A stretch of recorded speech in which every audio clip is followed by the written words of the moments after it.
welcome to the Wild Wild West podcast. My name is Richie Riche of the MHRT Network. Over that away is the real Alex Gibbons. You can catch his content over on Arrowhead Addict, that is written. And you can catch him also on the Lightning Fast Fantasy podcast on the Lockdown Defense Network, which is obviously over now because, fantasy's over. Directly down below, we have DZ representing his Los Angeles Chargers. DZ, thank you for joining us again. It's great having man. A Chargers rep kind of providing us that other quadrant in terms of their feedback. I think it's a really important thing to have kind of all members here represented. And then over down that away, we have Jack Kenna representing his Las Vegas Raiders. Again, Jack, this is ridiculous that it's sunny where you are. It is pitch black and absolutely bloody freezing where I am right now. Yes. And yes, I do realize that those of you who are joining us from my southern neighbors there in the United States of America, that yes, you have a polar vortex that exists down there right now, and I get it, I understand, but right now where I am, to give you all a little bit of context, it is just shy of minus 17 degrees Fahrenheit. So you can mull that over. I just feel bad for all the alligators in Florida.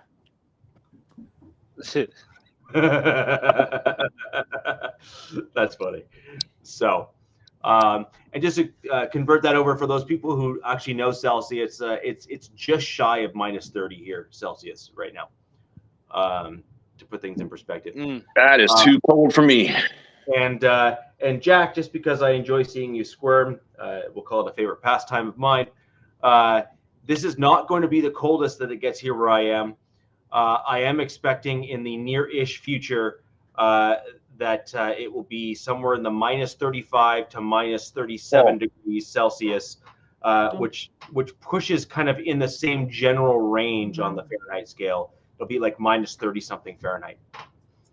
With that in mind, I mean, is it really any difference from negative 20 to negative 30? I mean, at that point, it's just cold. Alex, I'm going to throw over to you to kind of start talking about your Kansas City Chiefs game this past weekend, and I'll be right back in a moment, gentlemen. Yeah. Well, yeah. I mean, it was the only game from last weekend, right, for us to talk about on the show. But yeah, I mean, honestly, I know the other topics around the game that I'm sure are, I know we'll get into, but I thought it was a pretty solid, just all around Chiefs win. I mean, they did what they needed to do offensively, defensively. I mean, as much as you want to say stuff about refs and who gets calls, pretty sure the refs did not sack CJ Stroud 8 times or hit him 14 times and, force 2 turnovers or, 3 turnovers. But I guess none. I'm looking at the last stat. But still, I mean, it was, just defensively crazy game for the Chiefs up front. Karlaftis had, a hat trick with 3. They, definitely got a little exposed at times or, let Houston kind of drive the ball. But then when, it came to the point of needing a stop, they stepped up big time. And, yeah, I mean, it was just, all around solid win. Like, it wasn't really anything overly flashy in terms of, like the run game or getting really expansive with pushing the ball downfield. Saw definitely, a vintage return of playoff Travis with Kelsey, had 7 catches for 117 and a touchdown. And again, the refs didn't leave Travis Kelsey wide open in the end zone to catch a touchdown also, but that's neither here nor there. I think he had half your team stats. Yeah, the crazy thing is he basically had like 15% of his total receiving yards during the regular season in that game. I mean, he had like 850, I think, 8 something in the regular season and comes out and, 8 targets, 7 catches, 117 yards, like did what he needed him to do. And I know I noted before the game, that was something that we were, they were going to need offensively and help kind of expose some things, in Houston's defense and, kind of a little foreshadowing, I guess, but that's, they're going to need to double down on that this week. But yeah, I mean, Travis showed up. Worthy made big plays, when he needed to. Huge third down catch. That was just kind of a, back shoulder, perfect ball from Mahomes. Just one of those things where that the pressure's hot and you just got to put it on the outside shoulder. And it's good to see that he already has that connection or kind of cerebral neuro handshake with Worthy a little bit to just know he can do that. And for him in his rookie year to be stepping up in some pretty big moments, that's good to see. But yeah, I mean, overall, it's just a great, like all around team game. But defense stepped up big time. Did what I said they needed to do, and bend don't break on the run game. Didn't give up 100 yards, which I pointed to the stats the week last week that I think Houston as a whole was like 2-6 or something crazy when Mixon was held for under 100 yards. And, they did give up 88, so they flirted with it a little bit. But wait, I'm looking up the team stats right now. It says 149 yards rushing. Mixon? Oh, no, Mixon. You did say Mixon. I'm sorry. I was thinking of the team. Oh, yeah. They definitely gave up some rushing yards to C.J. Stroud, too, which is a little worrisome knowing who they're going against this next week. But, what, the Moose? In terms of Mixon and how they use him to kind of be successful on offense, they were able to shut that down when they needed to. So, yeah, I mean, like I said, great. I thought great just overall team game and nice to see, a team that had, I think, 42 sacks in the regular season get 8 in one game, and let alone their first playoff game. So, good to see that, especially as you're kind of a building block to, continue down the path to the ultimate goal and go against the Bills here this next week. Oh, that's gonna be a good game. Yeah. Definitely. So yeah, I was pretty. I was impressed with the way getting to Stroud. You guys really did get after him pretty hard. But I also see it in the other way. It's like the offense, besides Kelsey, it really didn't kind of sputtered a little bit, except for what I'm sure Richie's going to bring up here, getting bailed out a few times during this game. I only watched bits and pieces of the game. Did Mixon criticize your guys' game or some other game? No, the KC game. Oh, another game? Okay. No, the KC game. But he got fined. Is that where he's getting the fine from criticizing his? I don't know. I think a lot of the players are getting fined. I'm telling you right now that the head coach, the head coach made a very vague reference, but didn't directly call out. That was not vague at all. Yeah, hell no, that wasn't vague.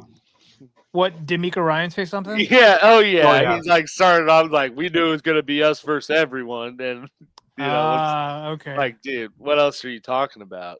He's young. He kind of said something like that when he played us, but yeah, he'll probably get fined too.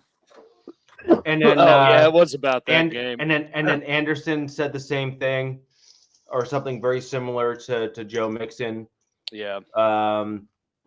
Basically echoing a little bit of what's transpired this season with regards to, calls that are, we'll say have some question marks in terms of one team versus another, and being maybe unequally called, I guess is what the real issue is. So I guess we may as well just kind of go right into the 800-pound gorilla in the room, and then maybe expand on that a little bit. So I have a bit of a balanced take on this. One, the Texans were not beating the Chiefs. Like it was not going to happen. They were not far enough along in order to kind of take on the juggernaut that is the Chiefs. So let's just like put that out there and just kind of put that to rest, right? Oh yeah, we all had it as Right. more than a single score victory. So right. But now I do think that it is fair, and I think that there needs to be some balance kind of to the takes here, right? Which is the NFL has a tremendous amount of work to do when it comes to perception of officiating and or uniformity of officiating, I think is perhaps maybe an even better way of putting it. And what I mean by this is at some point, the quarterback, either you're going to say the quarterback cannot be touched or hit at all, or, which I think is stupid, by the way. I mean, everyone knows my stance on it. My take is, if you can break them in half, then go for it, right? But right, that's me. Well, like Gerald Golf. Yeah, pretty much. But on the flip side of all of this, I think there just needs to be some uniformity in terms of what can and cannot be called, what will and will not be called, as well as some clarity when it comes to some of the nuances. So I'll give you an example of what I mean by that. On the Mahomes hit that Anderson got called for that 15-yard penalty, which I think was probably the more, not maybe the more egregious, but certainly the one that was easy enough to see on replay, or easier to see on replay, in my opinion. He led with his shoulder, and it was very clear on replay that he led with his shoulder and did not lead with his helmet.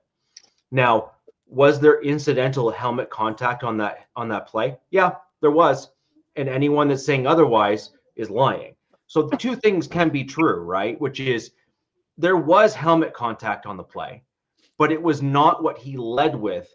And it was certainly not his intent clearly based on how he approached the tackle and how he approached the play. So I think the NFL has a serious, almost like oh, what is a catch moment, right? I'm just trying to equate kind of two things together to kind of put a bow on it.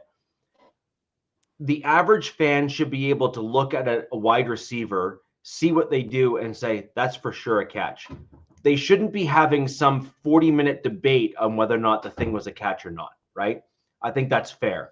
At the same time, I think the same clarity needs to be provided to both fans and refs about what is roughing the passer, like specifically. And then it needs to be uniformly called across the board. And I also think that there should be an allowance for the fact that the refs are imperfect. We know that as fans, and the players know that. That's fine. So just call a duck, and simply allow for the refs to be perhaps wrong and incorrect, and have a call reversed appropriately based on instant replay review from whether it be the booth or whatever the case may be. So that's my general take on that first Anderson thing. I think it's a relatively balanced one. I'm certainly not going to be sitting here saying that, Mahomes basically gave the refs a reach around before the game to get extra calls. Like, I think that's stupid and a rather low resolution take on the scenario. But I do think that the NFL has a legitimate problem when a call like that is in fact called roughing the passer. When on the flip side of that, we saw a delayed hit on Stroud where he is thrown backwards and does kind of like a back roll to get back on his feet, and that's not called roughing the passer. I just think that there's a clear disconnect between A and B, and the NFL and the fans want like the NFL needs to clarify, and the fans demand clarity on that issue. So I'll throw it over to you guys for your thoughts. Maybe Alex, start with you, since this is obviously directly aimed or volleyed kind of in your team's direction most weeks. I'm just kind of curious as to your thoughts on that. Yeah, Alex, how do you feel about everybody coming after the Chiefs? It's usually a good. I mean, it's usually a good thing because it means the Chiefs are continuing to win and everyone's pissed off. So I mean, I'm not too upset about it. I was a Patriots hater growing up, man. The shoe's just on the other foot now. Same here. When you see the same team continuously being successful and winning, ultimately, you're going to find reasons to explain why that keeps happening. That has nothing to do with the field of play. I mean, hell, at points in games when the Chiefs don't win due to and just to be frank up front, those two calls are really any calls that went in the Chiefs' favor had no effect on the game. I mean, again, the Texans gave up 8 sacks. Their kicker alone left 7 points off of the board, and they made stupid decisions at times when, making the opposite choice of like playing it safe could have probably kept the game, within reach. So, I don't think that this was a game where there were calls that were fixed by the refs. But again, even if there were no questionable calls, people would say, oh, it's rigged so Taylor Swift can be at the Super Bowl, or something. And There's going to be Clark. something. Yeah, Don't and forget Caitlin Clark, which she has always been a Chiefs fan, Estrada. She has said that she's from Iowa. That is usually a heavy Chiefs area. It's either Bears or Chiefs. Well, they don't have a pro team, so you get the Southern people are all like, it's only Des Moines is like 2.5 hours from Kansas City, so it's not that far. That's not that far. But yeah, I mean, it's always going to be something with the Chiefs. I mean, in terms of your take directly, Richie, I mean that there wasn't really anything directly pointed towards Kansas City other than the fact that these types of calls happened in a game they were playing in. And I don't disagree with you that there needs to be, some uniformity or, I guess, more further explanation or hashing out of what constitutes a penalty and not, especially when it comes to the QB. And, I don't disagree that probably, and, both of those should probably not have been penalties, but like like I said in our separate text chat, any other QB, especially the first one, any other QB, they're gonna throw the same flag. I mean, you make helmet-to-helmet contact with the quarterback, like 99% of the time, a flag's being thrown. So, like to say it just is because it was Mahomes is a little bit out of pocket, or hella out of pocket, really, not a little bit. Well, the second one, was he out of the pocket, or was he a runner for that play? You're talking about the second one, Jack, and I don't think that should have been a penalty either. But like I said, in real time, I see why they threw a flag, and that it happens in games. I mean, it does, and I don't disagree that there needs to be, like I said, uniformity or further hashing out of what these things are to lead to penalties, or some kind of checks and balances system to review those things, but. That doesn't mean that it's all rigged for the Chiefs. And so to say that is just absurd. Well, at least it's a good problem to have, because since you said, you're anti-Patriots, hey, if I had a quarterback that I can get these calls, hell, I'm going to take all of them. Right. Yeah. And, I saw another stat. Sorry, DZ, but just to drive the point home, I saw another stat that was the percentage per 100 pass attempts, the percentage that quarterbacks get these types of calls. And Mahomes was at 60% below 10 other QBs. And you want to know who the highest QB was at Josh 90? Allen. Was Josh Allen. Yeah. Who also had a ref come over last week and apologize and pat him on the back for not making a call. But we want to act like, everything's rigged for the Chiefs in that regard. And Alex, I had an issue with that as well. Yeah. Right. Like I had a big issue with that as well as a Broncos fan, right? Like that is unacceptable.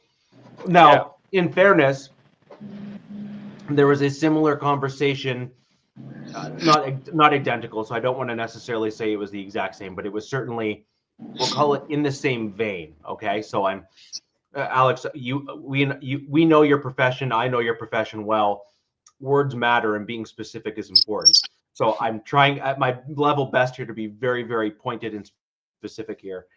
Patrick Mahomes had a very similar conversation of sorts with the refs when he played my Denver Broncos, where there was a similar volley back and forth about he has to let him know or something like that to that effect in terms of those conversations. So this is not to say that this doesn't happen for many quarterbacks. This doesn't say that this isn't what the refs are attempting to do to try to speed up even the pace of play. Like maybe this is a unilateral thing, and maybe Mahomes and Josh Allen were the ones that just kind of exposed spilt the tea, if you will, right? Maybe, who knows? But nonetheless, the two quarterbacks that have seemingly had, the behind the curtains pulled, if you will, have been Mahomes in the Denver game, where that was very clear in terms of what was said between him and the ref. And I mean, even more egregious, which I will completely agree with you on, is a ref coming over to Allen and be like, "I'm sorry, man, I should have made the call." Like that's like, short bus stupid in terms of a ref being caught on camera doing something like that. And also it undermines the integrity of the game, which I think we can all agree with some of these calls that we're talking about here. That's really what we're questioning, actually. It's not necessarily that we don't love the game of football or we don't love our teams. It's that when you do things like that, you actually undermine the integrity of the sport. I couldn't have said it better. No one wants that. I couldn't have said it better. The integrity of the game. I have watched, I mean, maybe Captain Jack, he's a lot older than I am. I feel like I've watched the integrity of this game. Understatement. Hey, adrenochrome, you know what I mean? Never mind.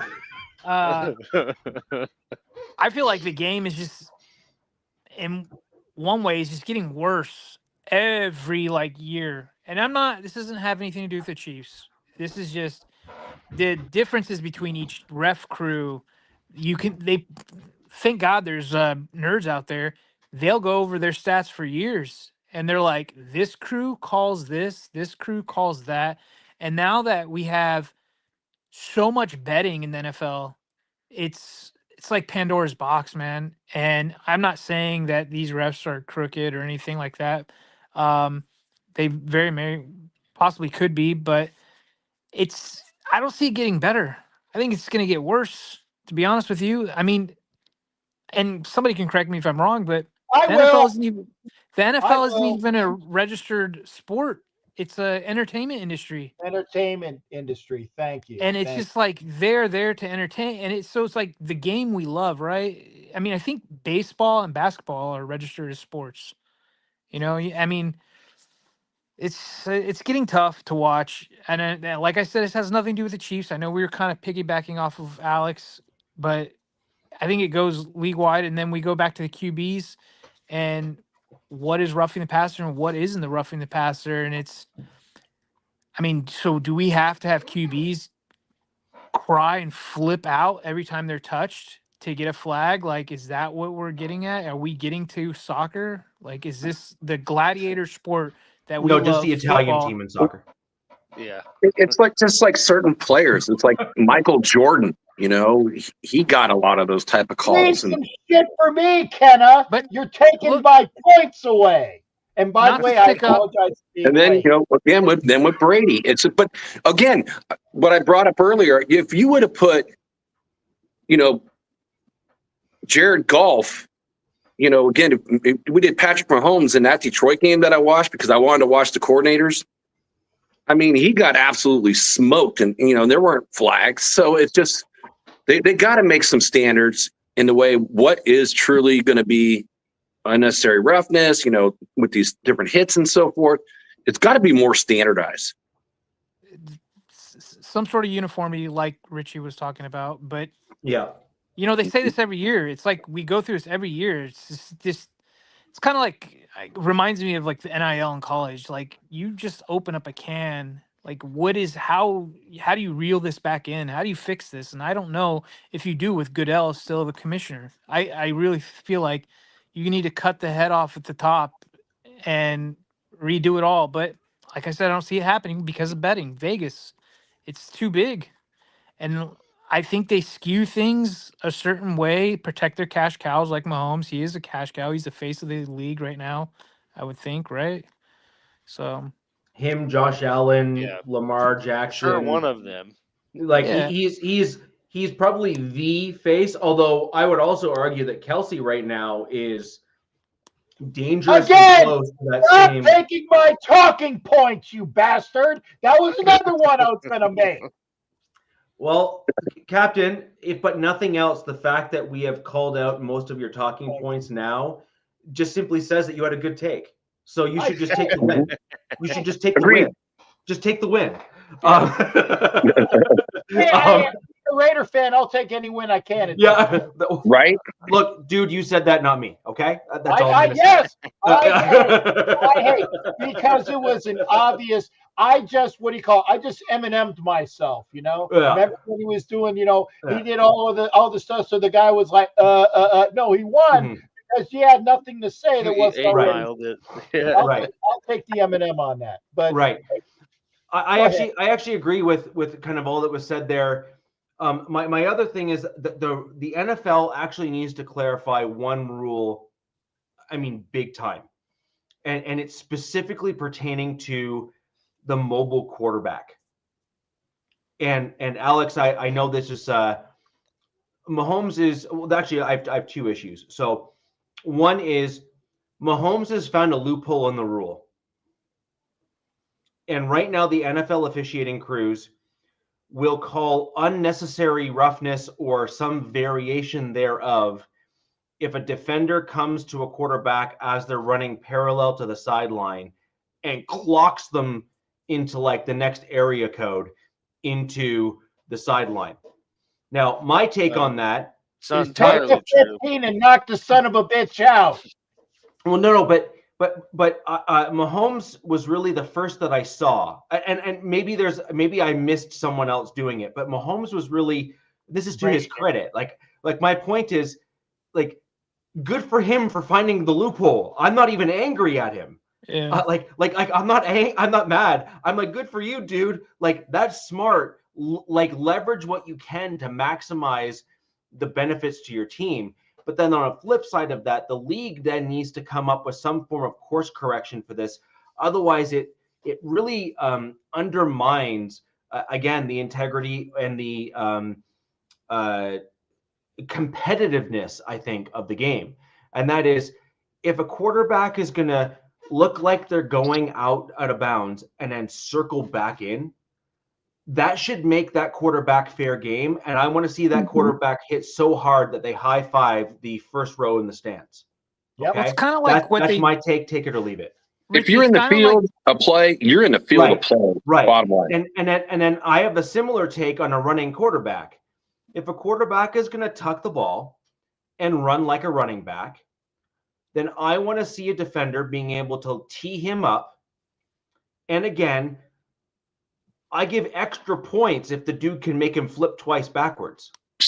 Like, you know what I mean? Like that's my stance on that. Like I want to see that quarterback get bent backwards the wrong way, because or do an Elway helicopter. Yeah, anything. Like, this is my point, right? Which is, like, the defense needs to be added back as a vaunted element of the game and not just pure offense. It won't, though, because this is something, if you guys remember, if any of you guys are hockey fans, they did this Rock'em Sock'em was the greatest thing ever. They did this to hockey. They went from the slow, rough punch, beat each other up, to this fast European style they brought over to the NHL. I mean, most of the players are European anyways. Correct. But, or Canadian. I mean, it's still a lot of fans, a lot of Canadian and American fans are like, what is this BS? And that's what they're doing in the NFL. They want this high-scoring, family-friendly, more women, because moms nurture that kind of stuff. They just want to put butts in the seats. Yeah, well, yeah. And how do you get butts in the seats? You try to appease. Have a pan shot of Taylor Swift every 10 fucking Yeah. Hey, we're not on Roku, Jack. I'm sorry. I really do. Every 10 friggin' seconds, make sure you pan to Taylor Swift, because that brings your audience in. Okay. And I do apologize. I do try to watch it. I do try to watch it. Well, in Taylor's last album, according to my daughter, she dropped the F-bomb several times. I had to rip that thing out of her thing and start censoring that crap. Really? I You don't know listen. what's funny, guys, is that I used to go on Catton's show way back in the day when he was on Roku and you're not allowed to swear. No, before I I'm was just on Roku. busted like all the time. No, all the time.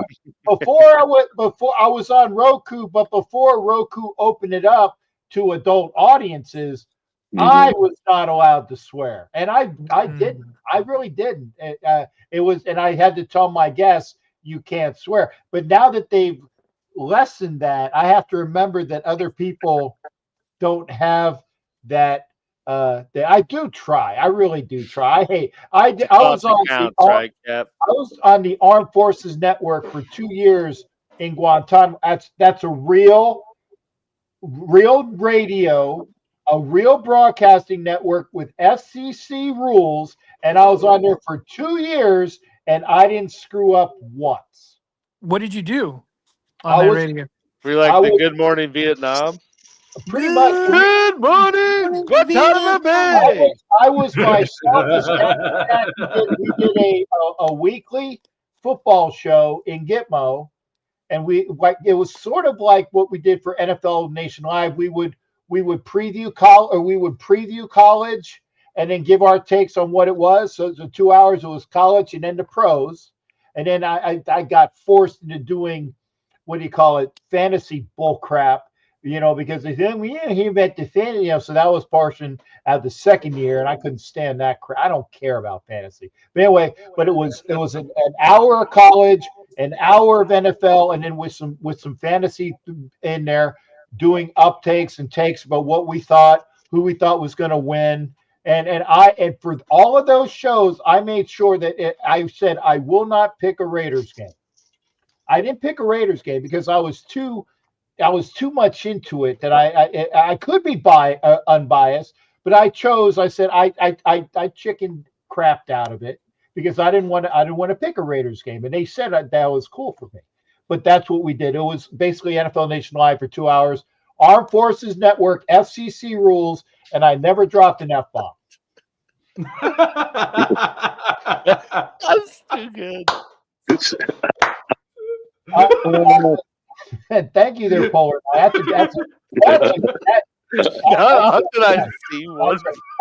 Hey, people think that I was in Nam. Okay, I'm swear they said, when they see us. Polar Knights went further back than that, man. Yeah. Yep.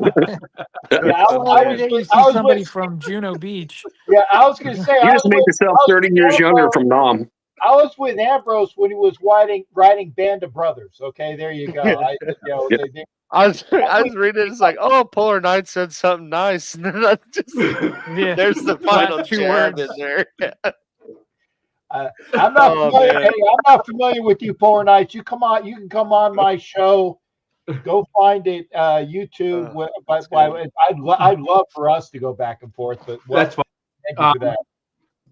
But Alex, I guess when I just wanted to kind of get Alex's, because I didn't actually hear him after what he said, because I think we jumped in.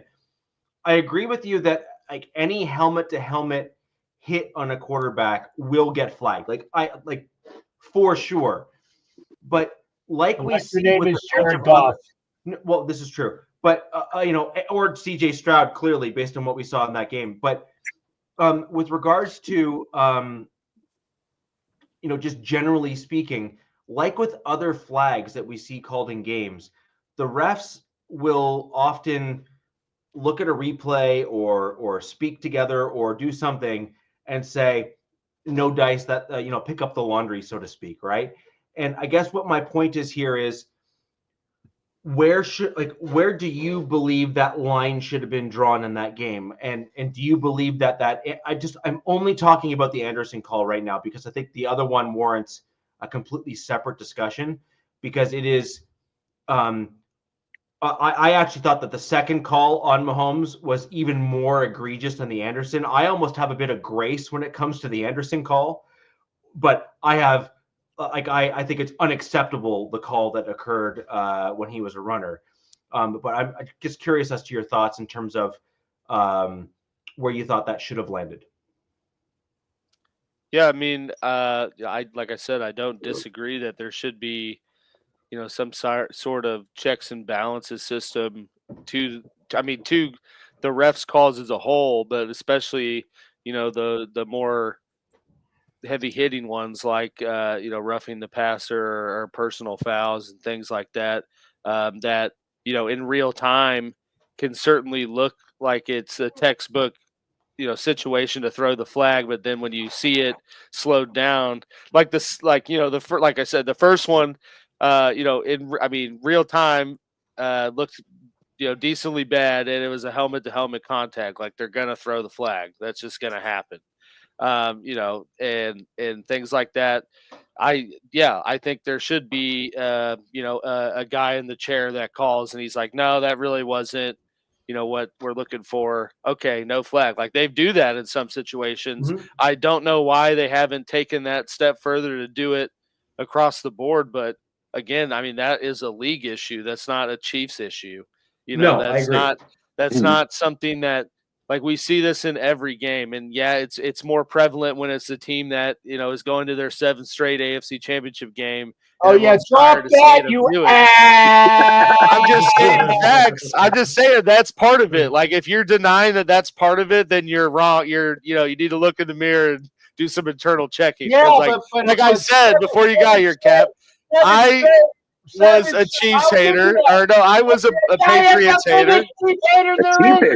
No. I was a Patriots hater, growing up when they were on a similar run, and I constantly found reasons to be like, without just saying, damn, they might just be that good. I was like, no, it's the refs always get the calls, and that's just the optics when the shoe's on the other foot, and you're sick of seeing them win.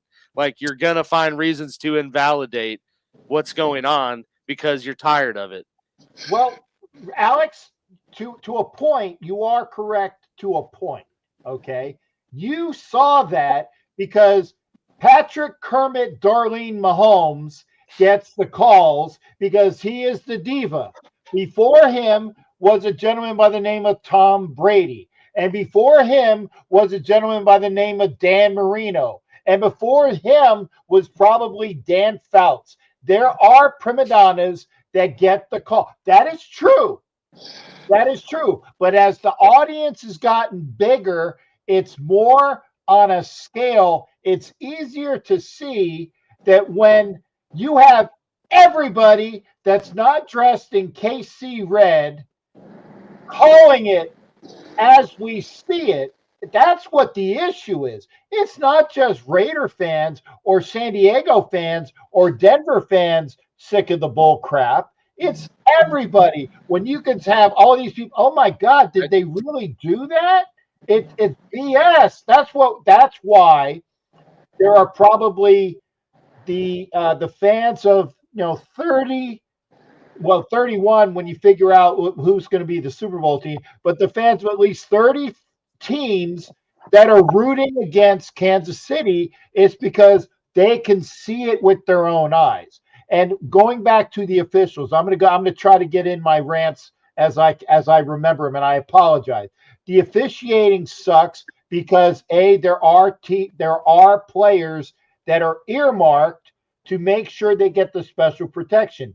There was a helmet-to-helmet hit on that personal foul, but it was the two Texans that hit each other in the helmet.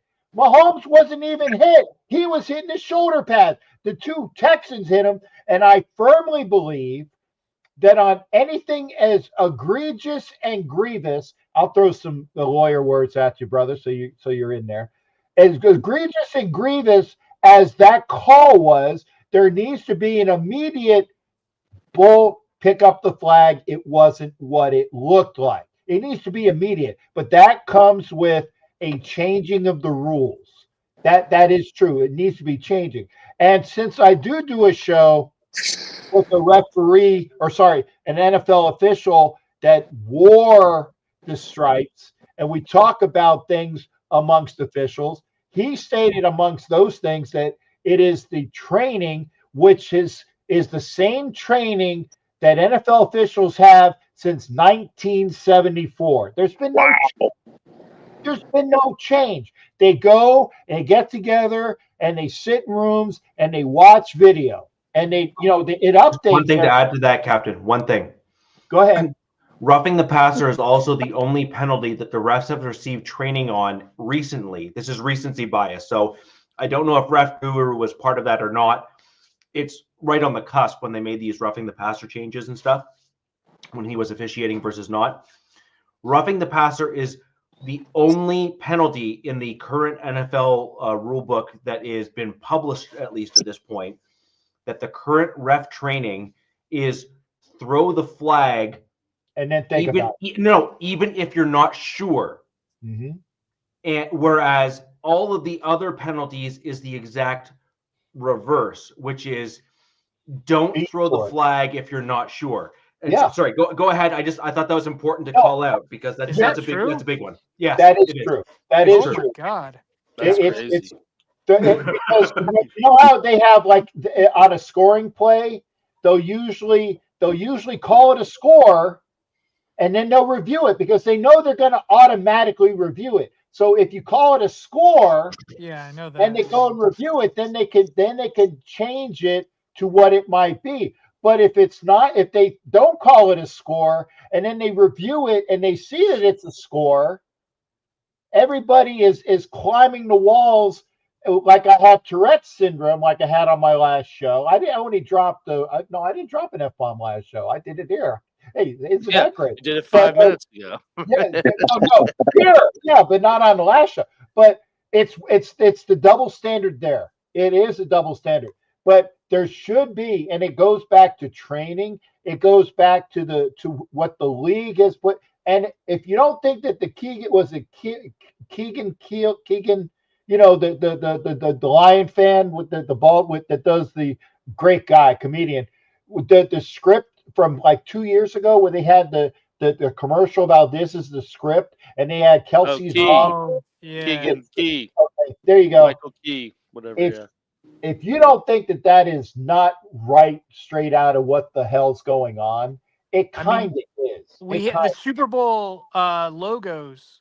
They're Yeah, the all coming colors. true. And if it's colors. Chiefs Eagles again, that's like 4 or 5 years in a row that they're colors are coming back. true. Yeah. Oh my God. Yeah. It's and the other thing is, and again, I had these points, and I need to go get some tinfoil. I'll be right back. But is that in soccer, or I'm sorry, Richie, for you, foosball. Football. Yeah, foosball is the way. But in soccer and in hockey, there's like instigation and flopping, and in the NBA, there's flopping. There is none of that in the NFL. Right. And you made the point. Not yet. Thank you. You made the point that Patrick Kermit Darlene Mahomes, that's what I call him, has actually figured out what the rule is, kind of like what Brady did. You said, well, I don't know of anybody that's really tiptoed, waiting for it. Brady did that on occasion, but Mahomes is taking it to an art form. And I give him props for that because he knows how to play the game literally to his favor. Okay. Right. There should I'm not even angry at him. I'm not upset at him. He's gaming the rules. Good for him. He's figured it out. But I'm telling you, and I go back to what I says. Somebody needs to clock the son of a bitch. Take the 15 and call it a day. Take the 15 and call it a day. The Raiders in the 70s, which is why we have all of those, you know, they were the dirtiest, nastiest, you know, they would take the 15 and they would take another 15 and they would take another 15. But by the end of the day, the other players, they wouldn't do it. Were concussed, and they won because the extremes of the play in the 70s to now is so totally different. The defenses can't get arrested. You know, the Chuck rule and this rule and that rule. It's made it as DZ, and I'm going for Richie. As DZ said, it's all offense. It's what they want to see. They want to see it light up the scoreboard like a pinball machine. Okay, there are no defensive games available because it's all the rules are set for the offense. Okay. Well, now you have defensive players who are worried about the fines, the hefty fines. They are fined crazy in the NFL now. Mm-hmm. You know, back in the 70s, they probably weren't as much. You know what I mean? No, they were not. I will give Alex one thing though. they have a tight end on their team that can find a portion of the field Yes, where there is magically every year. nobody in view. There's Fucking nobody magically. in view. And I have no clue how he does it, other than the fact that he doesn't get chucked off the line of scrimmage. Kelsey's a wizard. He wizard. went to Cincinnati as a QB, so I think it's just a good blend of he kind of remotely knows what a QB wants in certain coverages. And I forgot to mention this actually, so I'm glad you did that. But in the Houston game, he's only behind Jerry Rice now in terms of career postseason numbers with touchdowns, receptions, and yards, which is pretty crazy that he's I think that's a testament of the run that they're on and just how good he has been. When did he he was before Mahomes, right? Yeah, he was drafted in 2013. But this is crazy. It was a couple. It was like a year or two before he was like really involved. Mahomes is going into his I believe. He was drafted 2017. So Mahomes is going into like his 45th playoff game. Yeah. It's ridiculous. Oh my God. And he's not that old. No, not at all. Yeah. Dude. Well, with the expansion of the playoffs, with the expansion of wild cards, with it's still more games. And granted, the Chiefs normally are on a first-round bye, so they that's exactly it. I think Allen might be the QB behind him with I don't know 100%, but maybe Allen is, and it's not even close to what Mahomes is at. And I say this because I was looking up stuff about Lamar because that game I watched was pretty exciting. I don't know if you guys watched that one as well. Oh yeah, the drop. But yeah, no, like I said, I don't disagree with you, Richie, that there needs to be maybe they do treat it like scoring. If it's a roughing the passer or personal foul, you call it because it's going to be automatically reviewed to confirm that was actually the penalty. Because I do think like you're talking about, Cap, the second penalty on Mahomes where the two Texans players actually are the ones that collided. I'm not denying that, and I don't disagree that slowing it down and looking at it is not a penalty. But at the same time, in real time, it looked like I see why a flag was thrown. Yes. And that's in real time. And that's a perfect example of why you need that situation because they actually I disagree with that. I completely disagree with that, and this is why. If the player that was in between the Texans player was Pacheco, that flag would not have been thrown. Oh yeah, that's true too. But Alex,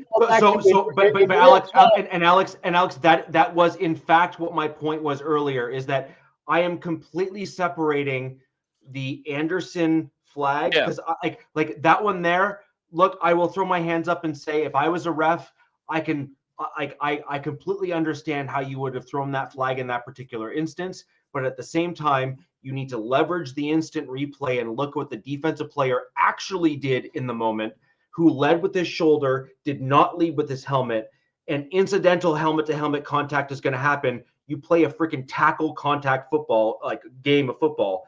Freaking deal with it and move on. Pick up the laundry. Thanks. That's A. Now, where you completely lose me at the NFL level and stuff like that is the second penalty. That one there, I give no grace to the refs whatsoever. He's a runner. He intentionally ran with the ball. I don't care if he decided to slide after running with the ball. If the quarterback chooses to become, and this is probably where I differ with the current modern NFL because I'm old, but not that old, but I certainly come from a very. I didn't even say anything about you, Cap. If you want to out yourself, then go ahead. Hey, but that's a you problem, my man, not a me problem. But when we look at the NFL, I am very much when I watch football, I like the old school style, which is you want to run the ball, you run the risk of being punished. And I want to see maximum punishment for that decision. So if you slide and can avoid getting hit, good. Congratulations. You did the right thing by sliding and basically giving yourself up. However, if that was a Pacheco, if that was a wide receiver running with the ball or anything along those lines, any other person other than the quarterback, there would have been no flag for sure. Why do I say that? I've seen more plays than I can count where those skill position players have done exactly what Mahomes just did, have the exact same like defender doing like the overarching V over them and no flag being called. I've seen it happen with my Broncos. I've seen it happen with the Raiders. I've seen it happen with Pacheco and other skill positions on the Chiefs for that matter, and no flag being called. The only reason why the laundry was taken out and thrown on the field was because it was number 15. That's it. I'm sorry. I think that's it. It's when you do your drills, you guys know that the quarterbacks wear a different color jersey in practice. It is. All they're doing is the only difference is that on the field, when everybody's wearing their game uniforms, it's like make sure that if 15 is playing or if Wentz is 11, right? See, I'll pay attention if I'm correct. See, that's not bad for an old bastard. Okay, so, not Captain, not bad for a World War II veteran. Remembering World War II veteran. When I stormed the beach at Omaha, because God knows, But yeah, when and they said 15, 11, and Allen is 11, right? 17. 17. Well, he had a little bit of a crook that I didn't see. That's what she said anyway. And whatever the backup is, they delineate. They said, make sure those are the guys, and that it's true. And I'm sure that Ref Guru could probably attest to that. They know, like you said, the quarterbacks, just like the guys used to say, put them in effing skirts. Put them in effing skirts because they get treated differently. And I will say, because we also touched upon the Jared Goff thing, and a very good points that Ref made is when it was now the Goff is a defender and the officials have their cues, it's flip-flop, it's reversed. It's the negative cycle. So you still have your cues, but it's kind of like in the storm of action, your cues kind of get skewed, and it's the referee, the White Hat's job to keep an eye on the quarterback.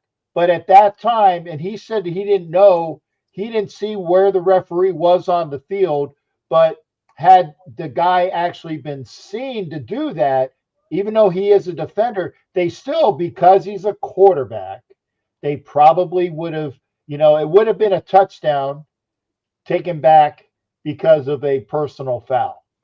Oh no, the ref was actually fairly nearby on the Goff play. Yeah, he was fairly nearby. But you don't know what he was looking at. Exactly. Right. You don't know his field of vision. That's why, and we lament this to ref all the time. Is like, we can see it on the replay. Yes, we can, because we see camera angles that we see, but we don't see the quote unquote the eye angle. All they got. Right. We don't see the eye angles that the officials have. So we're screaming, moaning, pissing, and groaning about bad calls because I can see, that guy is, oh my God, the holding and Taylor being a false starting every other play. Oh, we didn't get into that. I figured I'd throw that in there. But the things that we see, but because of the angles of the officials and the optics, and we're screaming, but they might not necessarily see it, and it's unfortunate. No, I agree. Until they come to the fact, and Ref said this, AI with training goes to the next level. The NFL officials need an update. There's nothing like on the field experience, that's true, but the training needs to be updated to where you are sitting with the visors like they have for, and VR. you're like the Apple glasses. VR, AI, whatever the F you call it, right? That needs to be updated. I still haven't done it yet, except for the one that slipped out. That needs to be updated, okay? And until such a time as it does, and the way that the refs are taught to these are your prima donnas, these are your guys, this is your marquee. Don't mess with them because that is the marquee. That is the guys that are giving you your job there, Mr. Zebra, because they don't want to see this guy because while the points keep going up like a pinball machine, I tell you what, applaud for the athleticism of Patrick Kermit Darlene Mahomes. The fact that he can do that, I applaud him every day of the week. Actually, but it's easier to do when you have other factors helping you out, Alex. And I'm sure as a lawyer, you can understand it. You can be great, but if you have other things helping you out, it doesn't suck. Captain's idea there is actually pretty awesome, in my opinion. I would love to see the refs have to wear like the Google Glass or something along those lines as part of their like piece. the augmented. I actually see that as back in the day. Because I think of Amazon Prime when you watch a Thursday night game, it highlights potential blitzers, right? Like they have some sort of AI software that can scan and recognize that. X-ray, so why can't you get something that they can wear that scans like, there was a potential penalty over here, right? But I'm actually hold on. Whoa, hold on. Let me just finish this quickly. I was interrupted. Ref Guru say, I want to make sure that the proper credit was given, Richie. I'm sorry. I want to make sure he gets his credit. Not me. Right. And I think Ref made a good point there. I'm going to equate that back to what I'm a huge fan of is I come from a policing family. Literally, I'm like one of the only males in my family that did not become a cop. I equate this to body cams. Like a police officer having a dash cam and wearing a body cam is a truthful, like you can't deny the body camera. Like you can't deny what took place there. So there's a benefit to the body camera to the perpetrator, and there's a benefit to the body cam to the police officer. You basically hold everyone mutually accountable with regards to having a body camera on you or a dash camera in the police officer's car. I kind of see this as very much the same thing with regards to the refs. So Captain, I'd actually be very curious as to Ref Guru's point on this. But the refs can then say, well, I didn't see it. Well, wouldn't it be amazing if the glasses basically give the peripheral vision of what the ref can actually see in front of them, and the play that they didn't call was literally right in front of them? That could be both a teaching tool and a mode and a means of people holding that ref or that crew accountable for plays that they either missed, penalties they missed, et cetera, et cetera. And I also believe that could be a really cool thing to add into an additional package if you're going to go from the NFL, because they're all about the money, to say, for $5 a month for the duration of the season, you get to see the ref angle of the game. No more subscriptions, please. No, but I'm just saying is that. But I mean, that's a great idea, Richie. The NFL is always looking for the way of adding on to boost their revenue, right? So why not do something like that? Like, to me, that's amazing. Like that'd be fantastic. Because then you're going to say, because so DZ, imagine this: you're looking at the Chiefs game there, and you're saying, well, what did the ref actually see? It's like all 22, but the ref version. Yeah, imagine you're able to say, well, did that ref actually have that within his peripheral vision? And you get the camera angle from the glasses that the dude's wearing, and you're like, dude, that was right in front of you. What the hell? Kind of along those lines, but kind of different. I think next year they're trying to propose a all face masks are reviewable rule. I don't know if you guys heard that, where they're literally going to be checking any face mask. Like, I don't know how it's going to work, but I'm assuming it's going to slow things down quite a bit again with some other weird rule. I feel like that's what they're trying to do every year, is make something reviewable, like piece by piece, to more where commercials, it's tinfoil hat, it's streamlined. More commercials. Yeah. and add on your point there, Richie, just getting those extra cameras on the field just to get the angles would be an absolutely cool thing. Yeah, of course. They already have the game cam, right, that they added about, like, what was it, 7 years ago or so now, where they have the the sliding game cam that kind of goes up and down the field. sky that cam or additional whatever. sky Oh, cam. that's Don't been you around heard- longer than that. That's been around longer than that. Hell, that cost us a touchdown in Kansas City by Derek Carr hitting the damn game cam. But I won't say anything. Could have thrown it so high. He knows what I'm talking about. He even knows what game it was. Didn't they have QBs this year wearing cameras in their helmets? Wasn't like Baker Mayfield? Didn't he have like a camera in his Probably. helmet this season? They probably all do. I mean, Again, stuff like I that don't I don't know. have a problem with. I just think that game footage or that camera footage, having something where the fans would be able to gain the footage of that added into, whether it be an add-on for all 22 or part of the all 22 but- package, would be amazing. Because Yeah. Goodell Like, treats us people like would pay peasants. for it. No doubt. for sure. We're serfs. You know what I mean? Like he doesn't want to give us any freaking power. Like you just come to the game, we'll charge you $6 million for this, that, and the whatever. I think like, yeah, this is all great, but never gonna happen. Well, think of it. Think of it this way. It's like, okay, what if you could have a camera in Chris Jones' helmet or a Max Crosby going up and smacking the quarterback? That would be cool. How cool would that be just to be able to see that? Yeah, I'm all for Great that. if they would call holding on the guy who's trying to hit Crosby. I'm sorry. Did we mention? And by the way, Chris Jones doesn't get a lot of holding calls that he should have. Yeah. I'm fair. I'm unbiased. Chris Jones is scary good. Like he is just scary good. Like that guy is at a different level than. Well, I mean, he's a huge difference man. I mean, like I tell you, George Karlaftis is not getting 3 sacks if Chris Jones is not out on that field too. Just the attention he commands, is enough to open up opportunities for other players. And we grew up.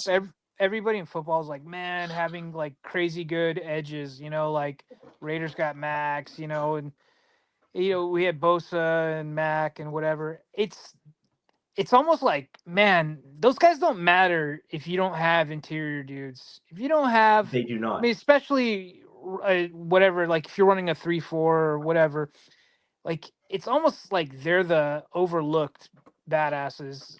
Like the Chris Jones and like these interior D tackles, they are the ones that they make everybody else gets paid because of them. So like Chris Jones, I don't know how much longer he has left in him, but he's gonna get those edges in case he paid. You know what I mean? Like if he wasn't there, no, I don't. Yeah. Like you said, You probably look at the Rams. But Chris Jones goes on the edge sometimes, and I'm sure Alex, is that what you're saying, Jack?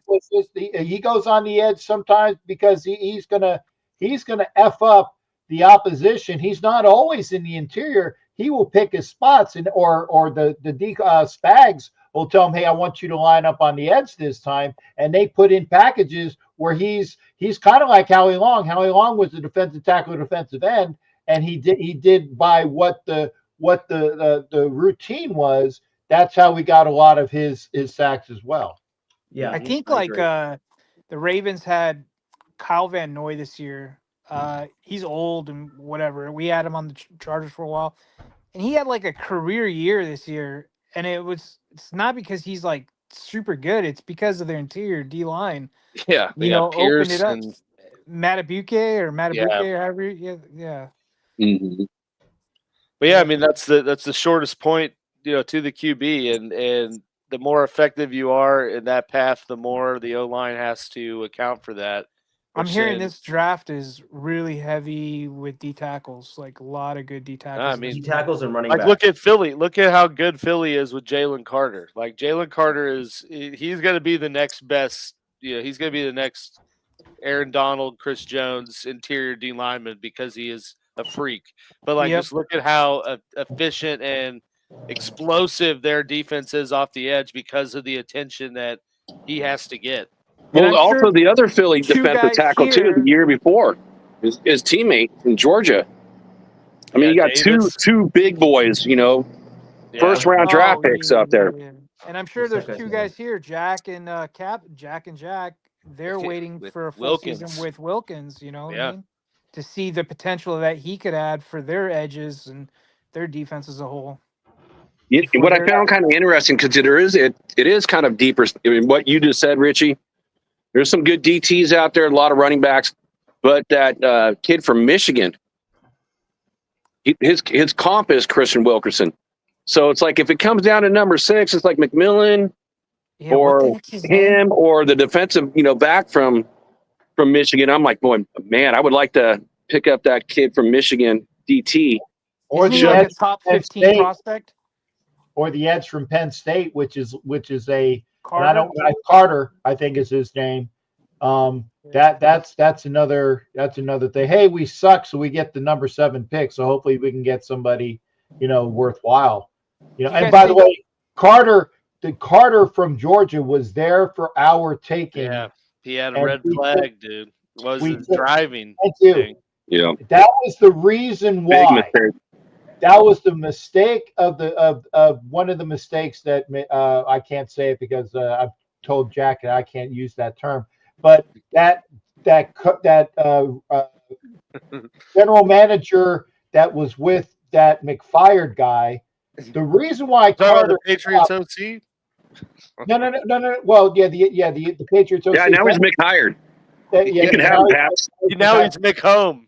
Yeah, and now it's McStupid. But anyway, and thank you for saying, Alex. The reason why everybody was saying get Carter is he had that traffic incident right after a certain wide receiver from Alabama that played for the Raiders had his incident, and I understand the reason why. That was the reason why Jalen Carter was not on the Raiders, is because they didn't want to draft him right after Ruggs killed the lady and the dog. And that's bottom line right there, because Jalen Carter would absolutely had he not. And I can almost guarantee if the Raiders did take him, everyone would be like, look at just how they don't care about character issues. Yeah. But then, Philly takes him in. It's like, good for them for taking a chance on the kid. Yeah. It's it just always Raiders, goes Philly, that way. East Coast, West Coast, they're the same fucking team. Hey! I'm like, when I look at Philly and the Raiders, I'm like, there's no difference. One just wears green, the other one wears black. Well, yeah, then you had the Philly fan get freaking fired after that Packers game for verbally assaulting. Hey, and remember, I'm from Philly as a kid. I am a Phillies fan. I am a Flyers fan. I'm a Raiders fan for we'll talk about that. But yeah, I'm from Philly. So yeah, I got that mentality, but you gotta, and thank you, Alex, for bringing up. That is one of the reasons why when I go to Philly next year, I'm only going to go with Philly sports guy right next to me, because I know how delusional and how effed up their fan base is. Because I am one not by birth. I'm actually Chicago by birth, but by pedigree. Yeah, I will not go to Philly games. I'm walking into Philly unless Jamie Paye is right next to me, and I got a posse of other Raider fans, because they're going to say, "Hey, let's beat up the old man," because that's their mentality. Yeah, I mean, they do throw batteries at Santa, so I literally want to go solo. Just paint a Broncos logo on your chest. Just let's go. I traveled thousands of miles for this moment. Yeah. No, that's the reason why I had to paint my mobility device, because it was Bronco blue before I made it, silver and black. You saw the it out. Yeah. He said yes. You got to see my mobility device. You were talking about it last week. I just got to check it out. If you got any pictures, get it on my Facebook, brother. All right. Or give me, or in the private chat, I'll send you my email, my phone number, and you can. I'll text you some pics. Sounds good, man. Yeah, I totally go to Philly just as a lone Broncos fan, and I would intentionally try to get tickets on the Philly side of the field. Just be ready to go. More psycho behavior from the Canuck, man. Like, come on, Jesus. Yeah, it's well, I mean, I really enjoyed I enjoyed going to the Broncos game in Denver, and I've always been curious I've enjoyed my experiences in Buffalo when I've gone. I've never gone to a football game there, but I've always enjoyed traveling into Buffalo. And so I'm actually quite curious to see how the demeanor changes with me going as a neutral fan. Yeah. So it'd be very very interesting to see if there's some civility or not. Either way, I don't care. But I also have the benefit of being in like the 90th percentile of height and weight. So that helps. But it does to a point. I mean, Richie, I'll never forget, watching a Bronco Raider game in Oakland, and this guy was like 6'8", like 300 plus pounds, talking smack, and it was like a mob of Raider, like a bunch of little dudes, all jumping on him, and they ended up beating the crap out of him. But the scariest thing I've ever seen though was in Denver. When I used to live in Colorado Springs, I went to a Steelers Broncos game. I'm wearing a blue jacket. I'm not wearing any Raider gear. We're up at the mile mark, and some Broncos fan Steelers fan actually threw a bottle at a Broncos fan, like, soda bottle full. And it hit some little girl in the head and knocked her out cold. I'm like, and people are fighting all over it. And this is like the upper deck. I'm like, okay, I've never experienced anything near like that at a Raider game. I didn't even really see that much violence, but that was the craziest moment I've ever seen in, watching any football game. It was nuts. Yeah, I was at a Broncos game when they played the Steelers, and obviously the Steelers were in Denver, and I was there, and I had a couple Steelers fans around me, and they were quite polite, and I had no need to, razz on them too much. I mean, the Broncos did win the game, so it was kind of helpful for me to be like, yay. But I didn't see any major issues when I was there, although I also didn't expect someone that came up to my chest to start screaming and yelling at me either. Liquid courage, man. Yeah, true. So no, but like I never had any issues when I was there, and I didn't really see any major issues when I was there either. But I've always been very curious to want to go check out like the Broncos in Buffalo, the war zones.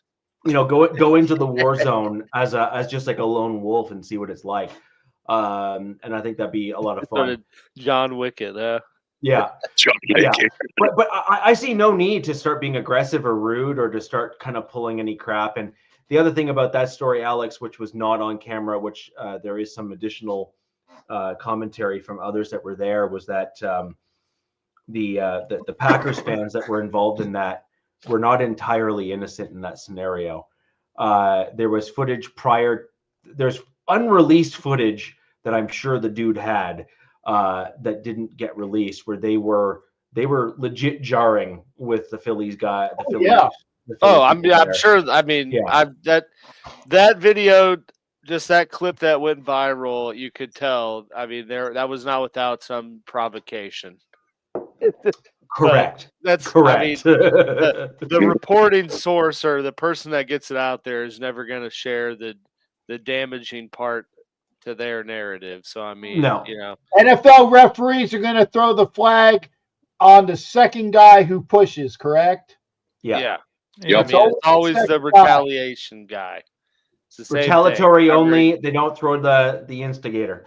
Exactly, and I'm sure that the young lady, because she's looking like, okay, maybe she's not a dumb twat, or I used the T word instead of the C word. I cleaned it up a little bit rather than what the guy said.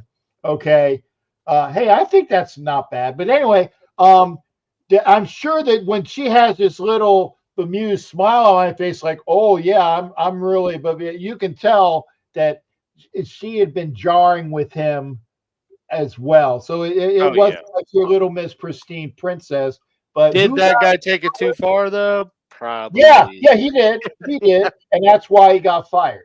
Yeah, because it's the optics. It's the optics. Yeah, which sucks. That's it. Sucks for him. I mean that that moment. And just the world we're in, and everything's recorded and can just blow up. It's like that dude's whole life will never be the same now from that, No, and you have to be very careful when you're out in public, because everyone is a news reporter and everyone has a camera in their pocket. And so And they'd rather film than help or do anything. correct, Yeah. correct. Everyone's Well, looking for their he's 15 drowning. seconds of fame. Well, somehow. here's the problem with that, DZ, is that there was a case in the U.S. where someone did help, and Yep. people felt that he went too far. Yep. And so that's Oh, the all subway subjective. guy in New York? Yeah, that's all subjective. And so the problem is like, okay, that recent one, yes. Yes, Okay, yeah. yeah. Yeah, the And Marine that Right. choked out the guy, and the guy died. You know, I'm sorry. Hey, he is a Marine. He does have his training, and he did help. I'm sorry. I would have found that. I would have found the same thing. You know, he was holding stop. cause. He was holding cause until such a time that he knew that the situation was and then you let go. Yeah, yeah. out. The guy died. But you know what? I still, I'm biased. I am military, so I'm going to give it to the Marine, you know. But still, I think that he did the right thing. And, Right, you know, right. But the point, Captain, though, is that we've seen what has occurred in recency bias is particularly in the United States of America, where at least in some states there is self-defense laws, and then there is, you know, Good Samaritan laws and other things like that. I mean, in Canada, there's very few Good Samaritan laws and other things like that. And so you just don't see that kind of stuff happen here because people are too afraid to do the right thing as a Good Samaritan. Whereas in the US, you at least have some protections depending on like where you are to do the right Yeah, thing. and everyone's got a gun, baby. Australia's Yeah. the same. And then you're right. Every state in the U.S. is different. Florida, vastly different than, say, New York. Like, Correct. just, you know, they have, like, stand your ground in Florida, I believe. Yes, they do. It's why I got my what is it? My 40, my and 2.9 mils, and hey, I can stand my ground, baby, because old schmuck boy. What was the Hispanic guy that they did the George what's his nose with the stand your ground in Orlando? That the big stand your ground case was George, and it was his name is Hispanic. I apologize, I forgot it. Yeah, But, I can't remember. Yeah, but he, you know, he was in the right to a point, and maybe he probably was kind of guilty, but because he did stand around. Circling back to like the football and stadium element of this, it is unfortunate, but it is factual that as an opposing fan in certain stadiums, you do need to watch yourself. You need to be careful about what you say, and I think it's a pretty good life lesson to kind of live by. It's crazy. That's in baseball now. Baseball's like psychopath behavior on fan base as well. Now, I've been to a bunch of hockey games, and thankfully, hockey's been pretty cool, like fan wise. But football and baseball, I've seen a lot of gnarly stuff, especially between our two fan bases. When I used to go to the Qualcomm, the Jack Murphy Stadium back in the day, that Raiders and Chargers games, that was bad. That was like bad stuff back in the early 2000s, man. I don't know if Captain ever went out there. Actually, my very first Raider game that I saw live was at Jack Murphy, and it was in 1990. And because I'm from Philly and I was in the Navy, and I never got a chance to see a Raider game. Remember, that's because most of them are Canadian.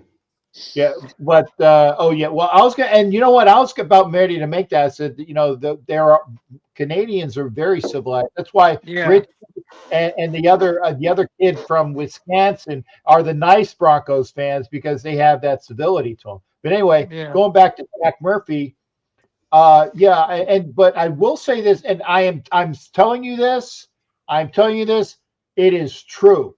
Okay, take it from me when I say this, that because of my colors or what my color scheme, there were a lot of times that there are Raider people in San Diego that were getting as the one guy was said, getting the business done to them, and the cops in San Diego would throw out the Raider fans that were getting their asses kicked by San Diego folks because they were Raider fans. So kind of the same mentality, and it's the same mentality up in LA in SoFi, which is why I probably won't go back unless I'm with Charger fans to get me in, because they're and I am very pro blue, as Richie knows and as Alex knows. I'm very pro blue. I'm very pro for the police officers, but the sheriffs are freaking a-holes in SoFi. The security in Kansas City are freaking a-holes because of what I'm wearing. And I won't go back to Denver because most of the fans, other than Richie and my boy that's from Wisconsin, and maybe Bronco Babe and a couple other ones, they are freaking a-holes. So I've already have my ticket punched for the AFC West. I don't need to go back. And that'll just save me money because I'm not making the money I used to anymore anyway. I'd go see Alex. By the way, Alex, I'll be in Kansas on Friday, brother. That's still one of my buckets to go to Arrowhead. I have not gone to Arrowhead yet. Man. I want to go there too. But let's take it one step further. I mean, again, being a Northern California guy, Raiders, Niners. I mean, those fights aren't just fights. They're like they're pulling out blades. People die. I mean, literally, they stopped allowing, because every year, because again, literally, you can see almost one stadium to another. Practically, that's how close. So since there's such a big rivalry, and with all the violence that's happening, they actually stopped allowing Niners, Raiders preseason games for decades. Because of a shooting incident between a Niners fan and a Raiders fan. But this was the headline: fan killed at Raiders-Niners preseason game. Gunshot from, but you know who shot the weapon? Was a Niners fan. And that's not even talking about the stabbings, after the games are over, people are going out to eat, they're at that fast food place getting stuff. And, other people have died. I mean, it's not like one, not just two. It's quite a few. Man, it's almost like Ice Cube should have never worn the Raiders hat.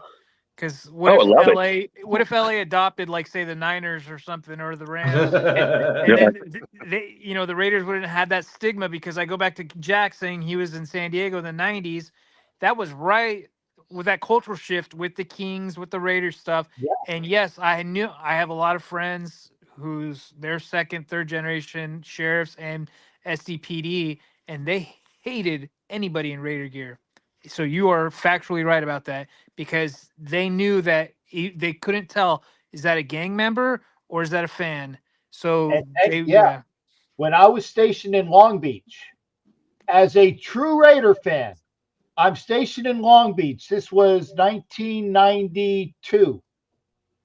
I could not wear any Raider gear off the ship outside the base.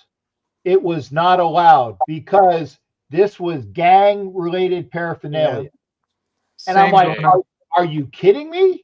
They're like, and they knew I was a real fan, and they said, no. By naval definition of the commander of Long Beach, you did not wear Kings gear. You did not wear Raider gear. Yeah. All of the stuff that was identified. Oh, and White Sox gear too.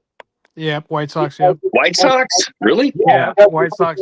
Yeah, all the black. What about Lakers? Lakers, no issues. It was the Kings, it was Raiders gear, and White Sox were the three,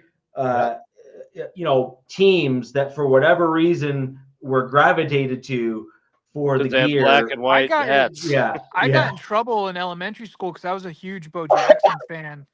I had like big Nike Bo Jackson posters, and Bo knows. Talking about Kansas City Royals player? Yeah. Yes. And a Raider. And I had this. I had a Bo Nose Nike shirt, and I wore it in like elementary school, and my mom had to come bring me an extra shirt. They're like, "This is not allowed." I'm like, "Are you freaking?" She was wow. Yeah. How is Bo Jackson associated with him? Just because he's a Raider? Yeah, it was black and white. It was Raider colors. But it was a Nike Bo Nose, and it didn't have Raider anything. But they were like, that's too close to Raiders. I mean, I grew up in kind of like a rough neighborhood in San Diego, and there was a lot of gang violence. So, and it was right at the height of all that stuff. So, Ice Cube and all Mario Logan or something? No, actually, I was in North County, San Diego, in a city called Escondido. Oh, I know Escondido. Yeah. Yes, and back in the 90s, it was a rough little. I mean, not little. It's a huge town, but it was rough, unless you were on the outskirts. And but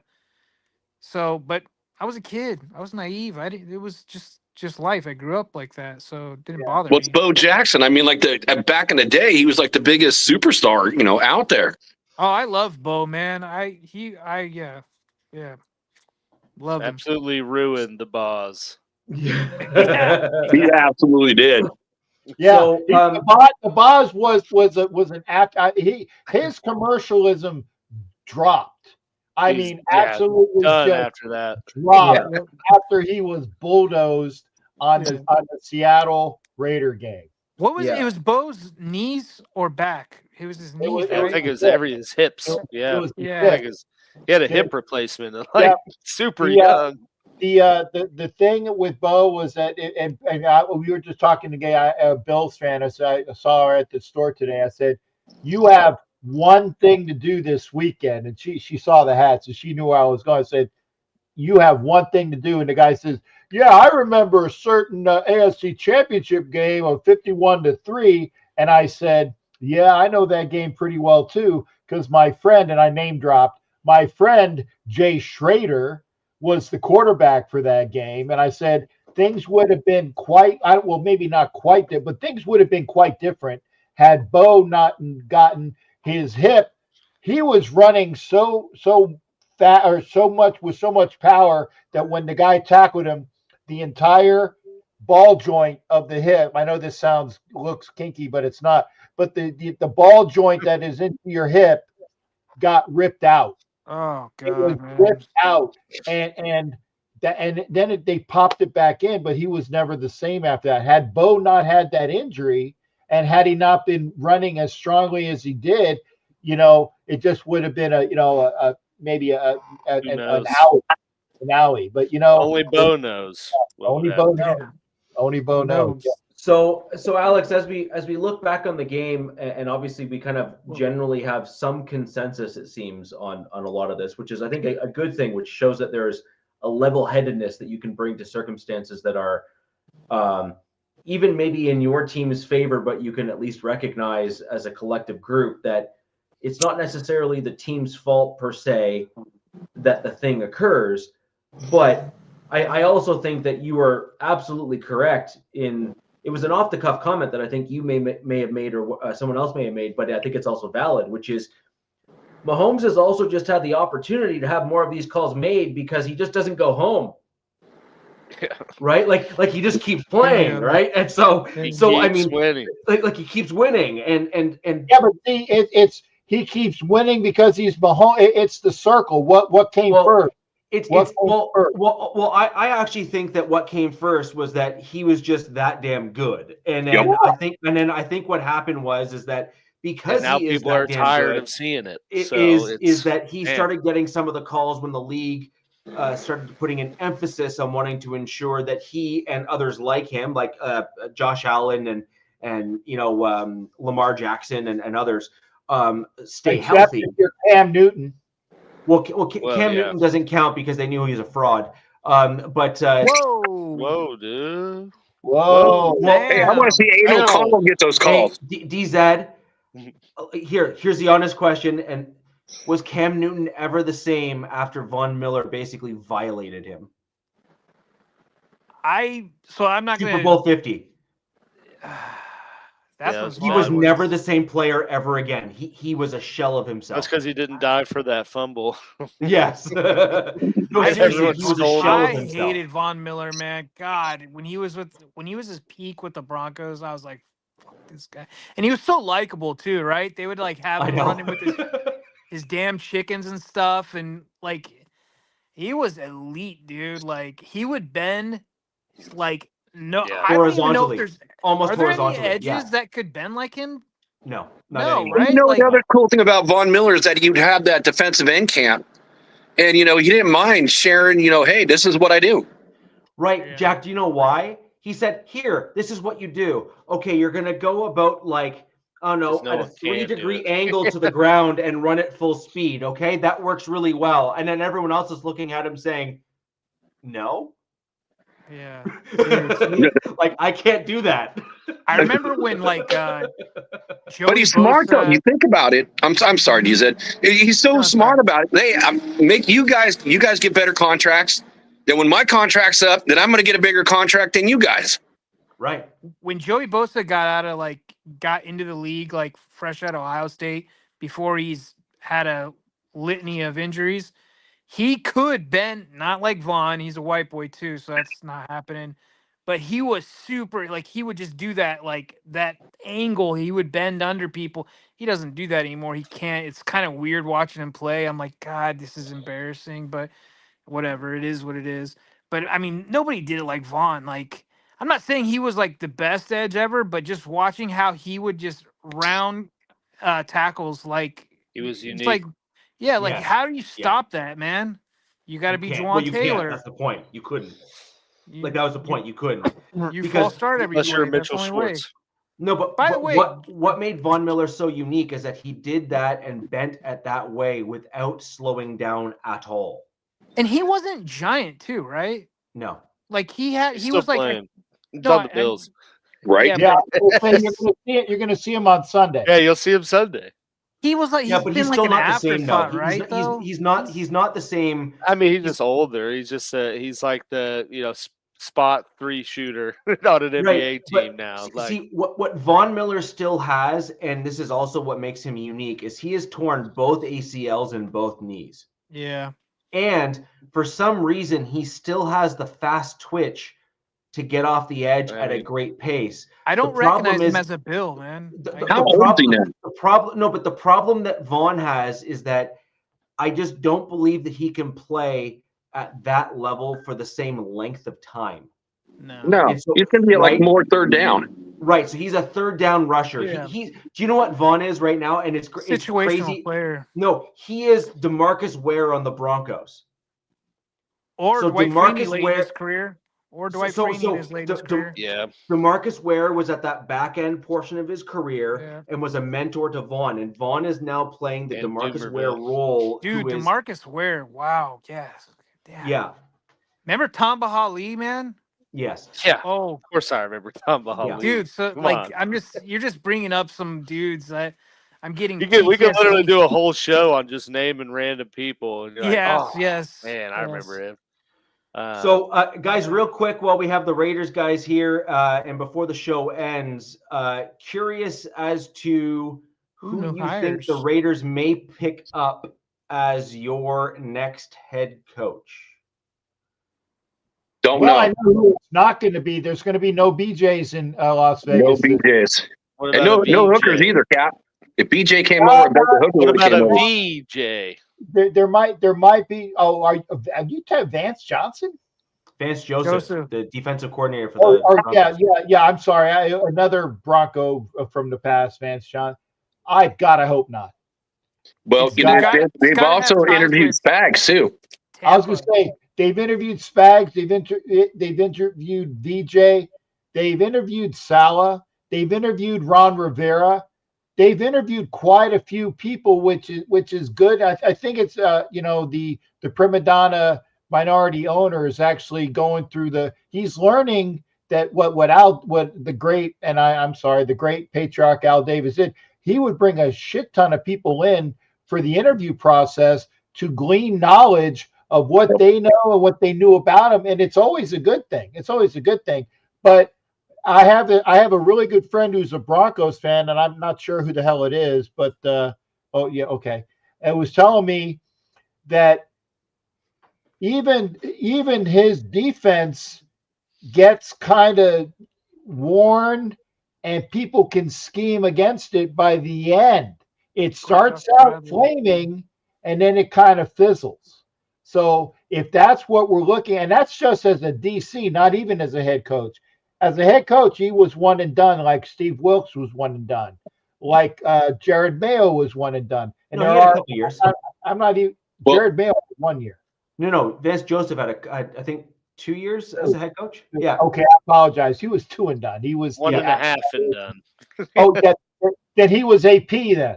He was 1.5 and done. Okay. So I think, so yeah. Cap, right now, the leader right now looks like, again, I don't know if I really want him, is Pete Carroll.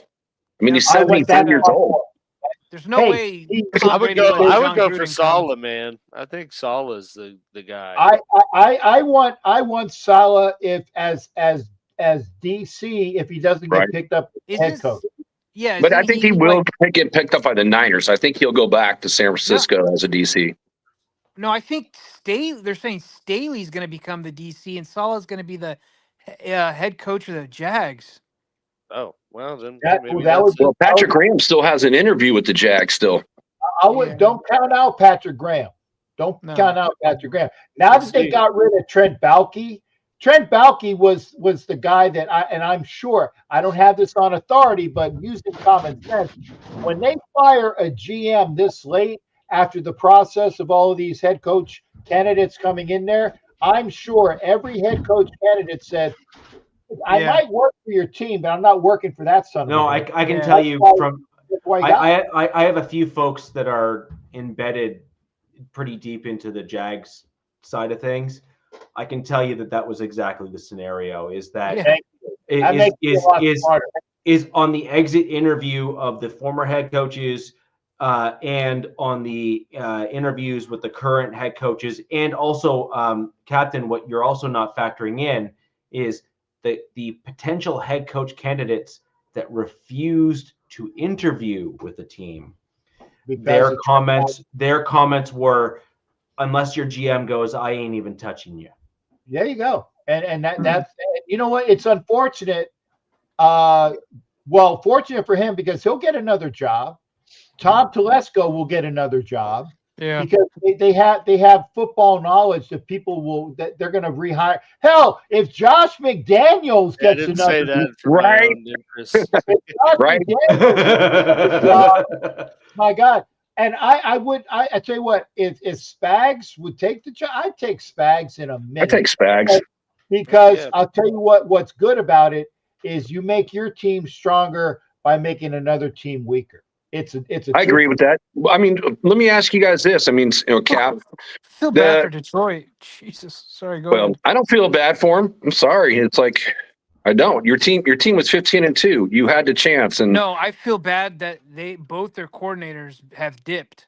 So now I think that's one of the reasons why that Detroit, or Detroit, as I say in my other show for fun, but that team played as poorly as they did because the dissension and the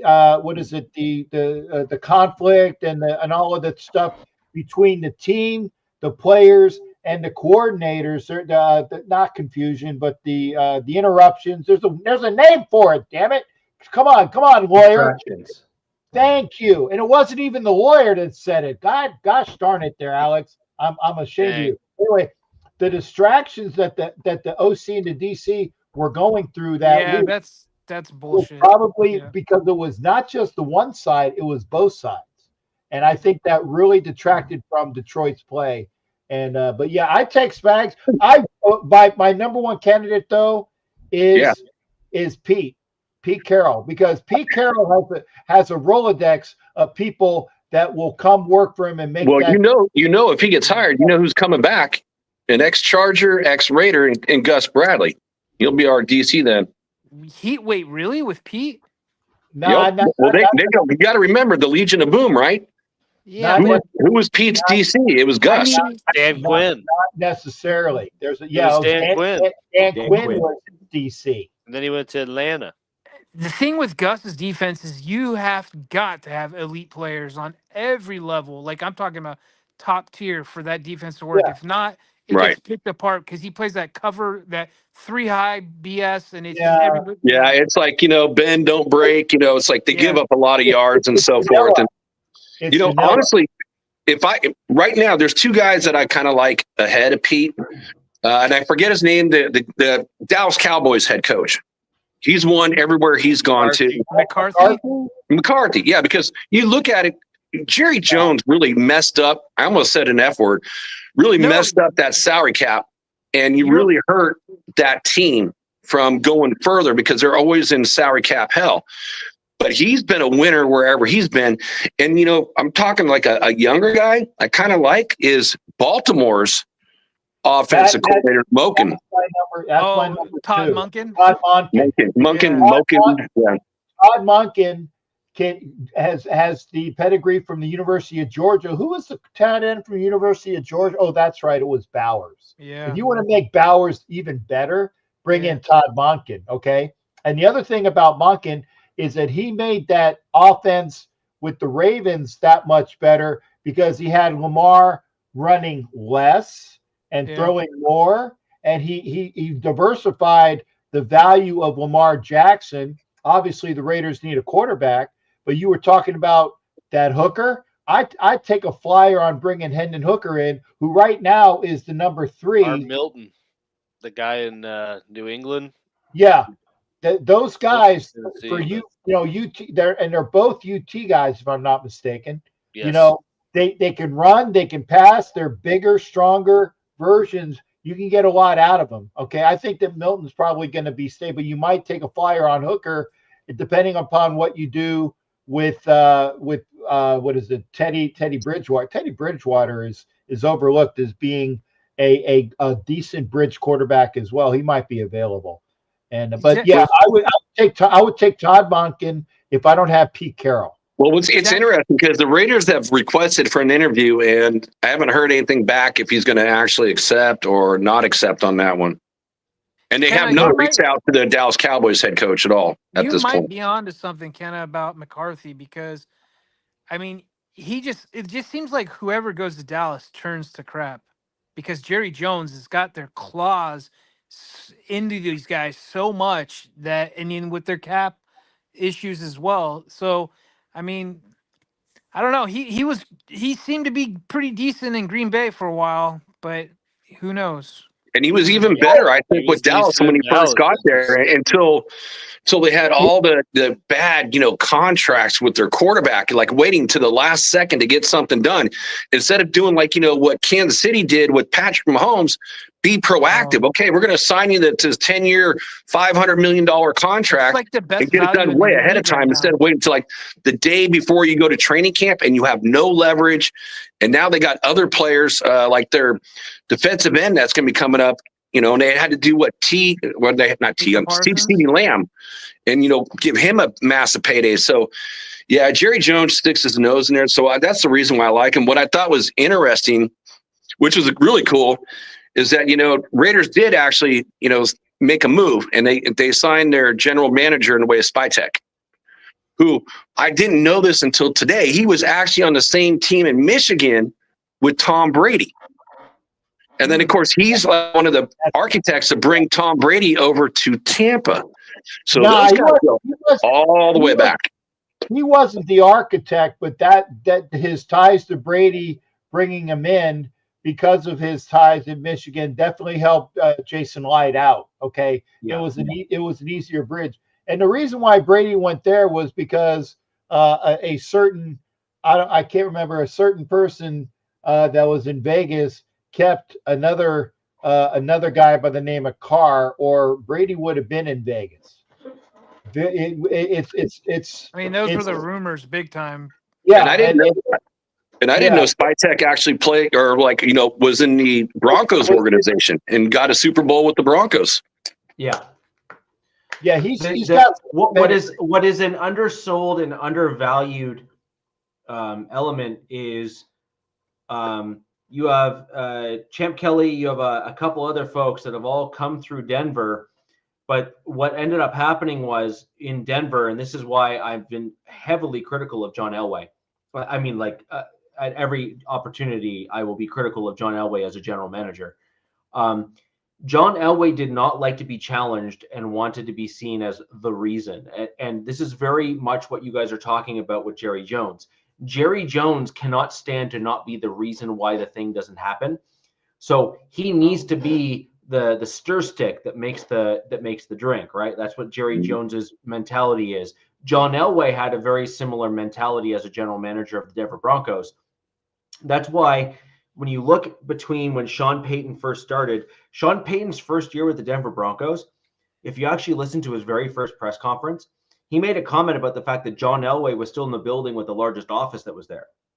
He made a comment that John Elway was still influencing contracts and all the other things. And that's why I have maintained to this day that the Russell Wilson contract and trade was actually John Elway's last attempt to try to find the quarterback to say, well, I did the thing and don't worry, I saved Denver. Mm-hmm. Obviously, we know what my thoughts on Russell Wilson are and were and what actually ended up happening. And I think that that's also why the offseason that transpired this past year, John Elway was literally permanently removed from the building and any influence on the team.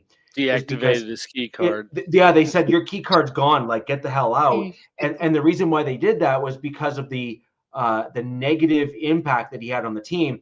And Dreamweaver, you're correct. Ellis was yet another kind of drag or hip drop tackle on the team, if you will. He was holding us back from being able to succeed.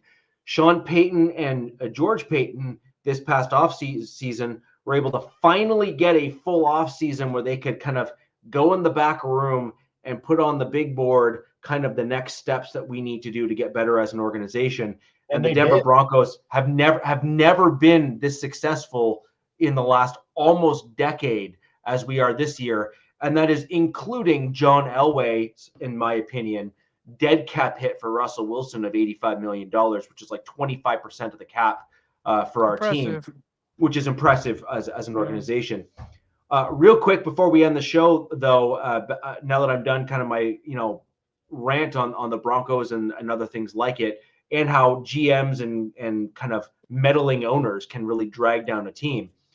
I'd like to get our score predictions because obviously we have Alex and his Chiefs that are playing this weekend. Let's quickly toss out a little bit of a round table of what we believe the score predictions are going to be. And I mean, let's make no mistake, Bills Chiefs is always a nail biter, it seems, regardless of Josh who is ends what, up. 0-3 against Mahomes? He is. In the playoffs, yep. And what's the spread? They're split in the Mahomes Allen era. They're 5-5 across regular season and playoff games. But in the playoffs, Bills and Josh Allen are 0-3. This is the fourth game. Wow. Alex, what's the spread? And they're 1.5 point favorites. Chiefs are. All of those games were in Kansas City, correct? Yes. Yes. Mm-hmm. Yes. That's a coin flip. I threw it out there because I already knew the answer. Yeah, I was just trying to think if there was one, but last year the Ravens played the Bills. Yes. First. What is it? No snow game or anything?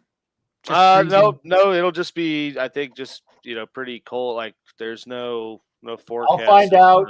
I'll be there about the 25 miles. High of 39 that day, so it'll probably be like it's gonna be warm.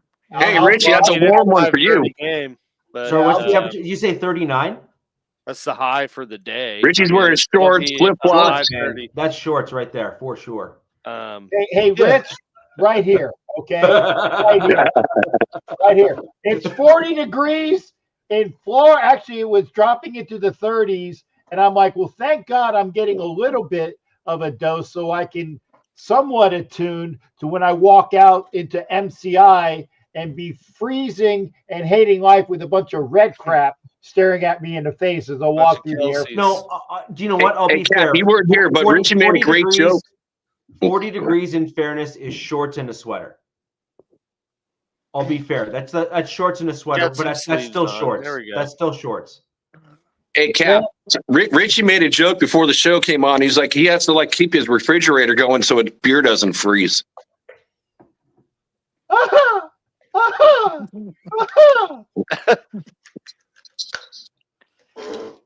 That's Eddie Murphy, by the way. I can't remember what movie it's from. Yeah. One of them.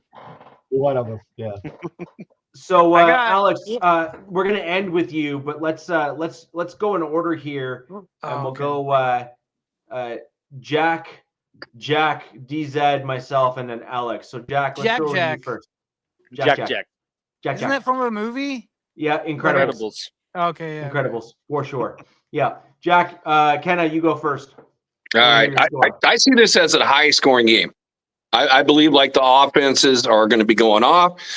This is what, again, we talked about what the NFL wants, right? So I see this a little bit of a change of pace, and it's a tough game because, again, like Alex said, 3-0 in the playoffs, but there's got to come to a time where it comes to an end. And this is where I really hope it comes to an end. So I am going to call it 37-35. I'm going to go Buffalo. And I'm not saying there's a reason why. I can see it be the opposite, but I do see it as being a really high-scoring game.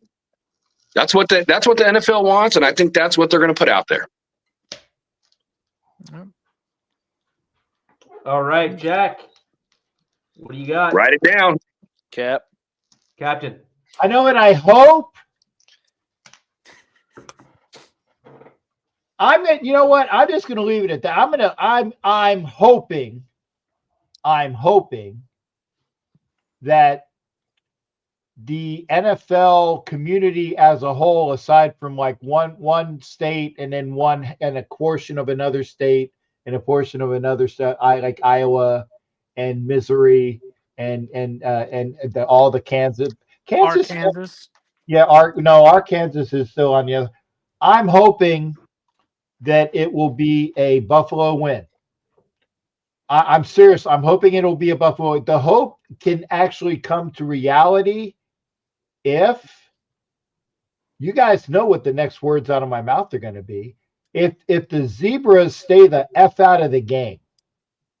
And Alex, I know you say it's not that. It's not that. It is with it's the Zebras getting into the game that screws with the other elements. Like I said, it was the Zebras screwing with the other elements that made the drop off mentally of Houston making their own mistakes. So it was the flow, the whole thing. It's not just the officials.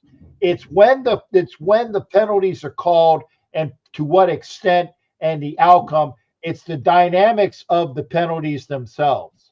That's what the difference is. It's the dynamics of the when and the where and the outcomes of the penalty that deflate a team.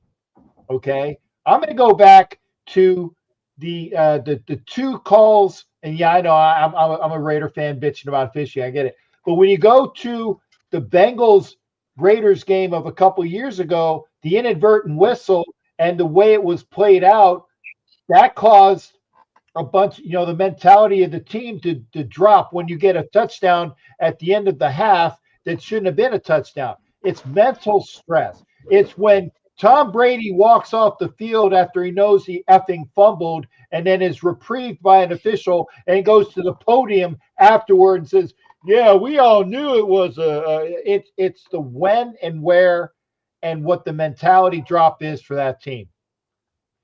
Yeah, the Cincinnati blowjob. And Matt Marinovich actually remembers that's what we called it on our show, was the Cincinnati blowjob.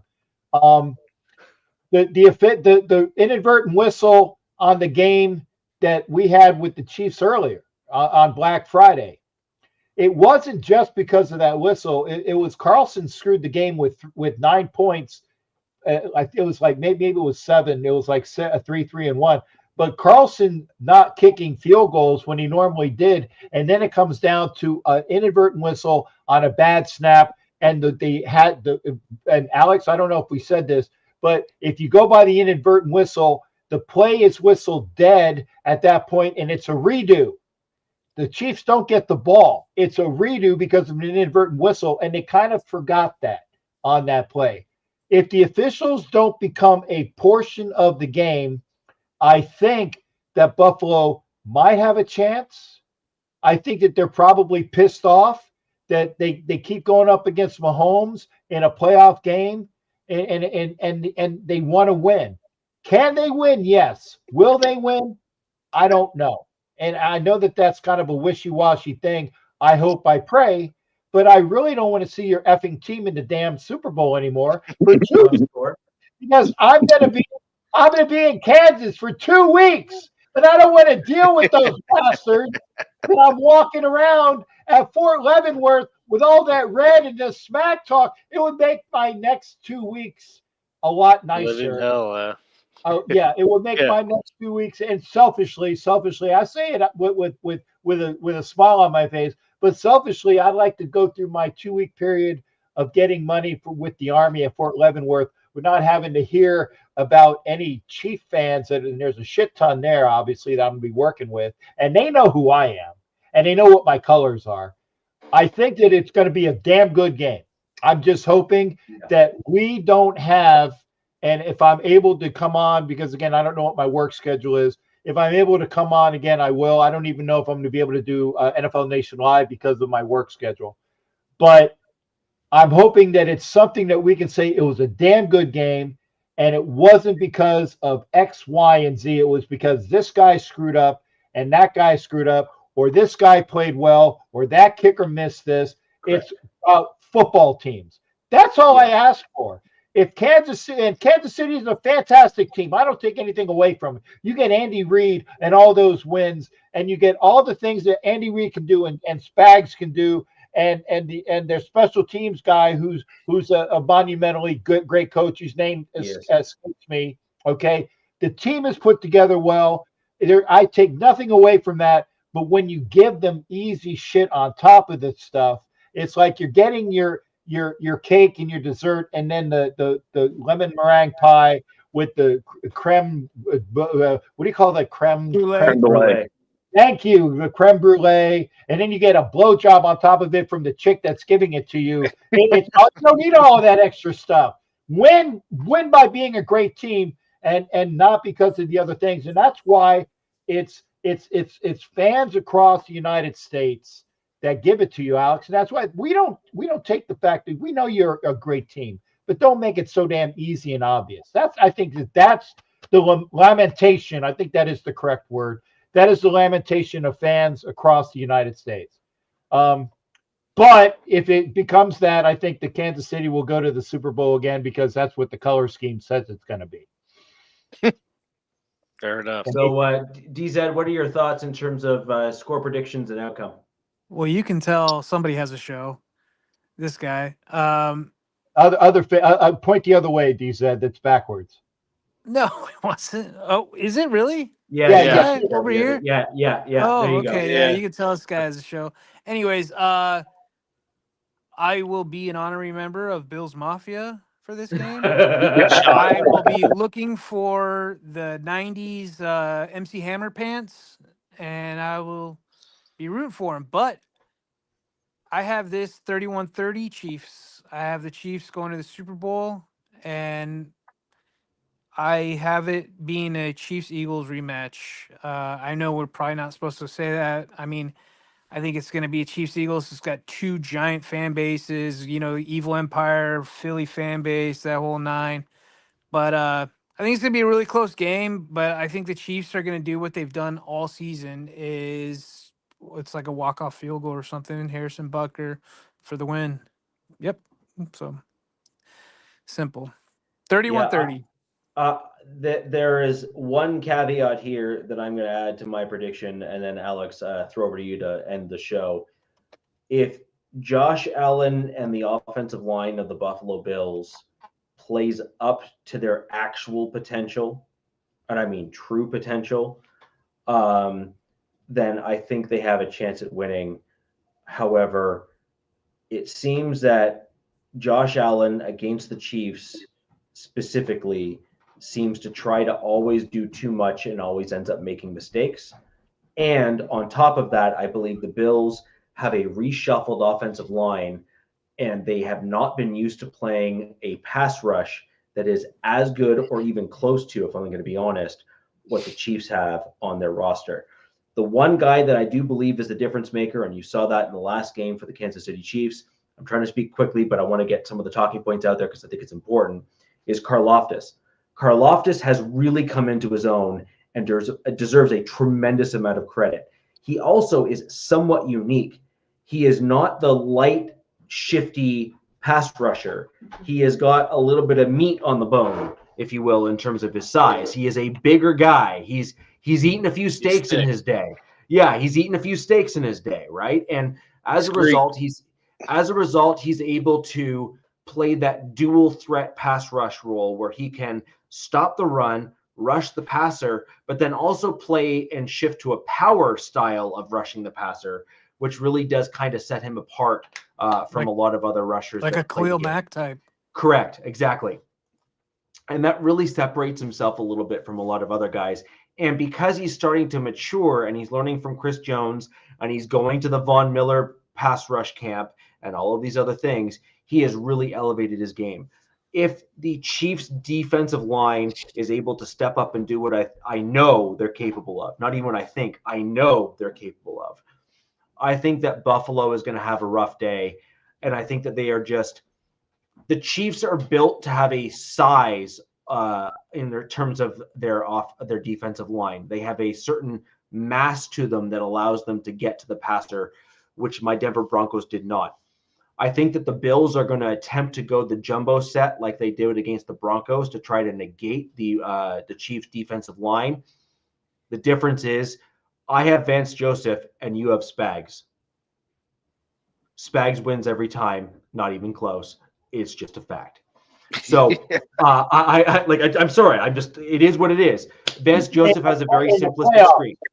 In the playoffs, remember? Well, even in the regular season, the Chiefs have had a phenomenal defense. Like look at their points allowed and look at their other defensive metrics. Spags is going to go down as probably one of the best D coordinators in the playoffs ever. I mean, he's the most winning. Two Raider guys said they would rather have Spags and not consider Joseph at all for head coach. Right. And so I'm looking at this from a practical perspective. I just think that the Bills would literally have to play a perfect game. Yep. And they would have to force a Kansas City error in order to win.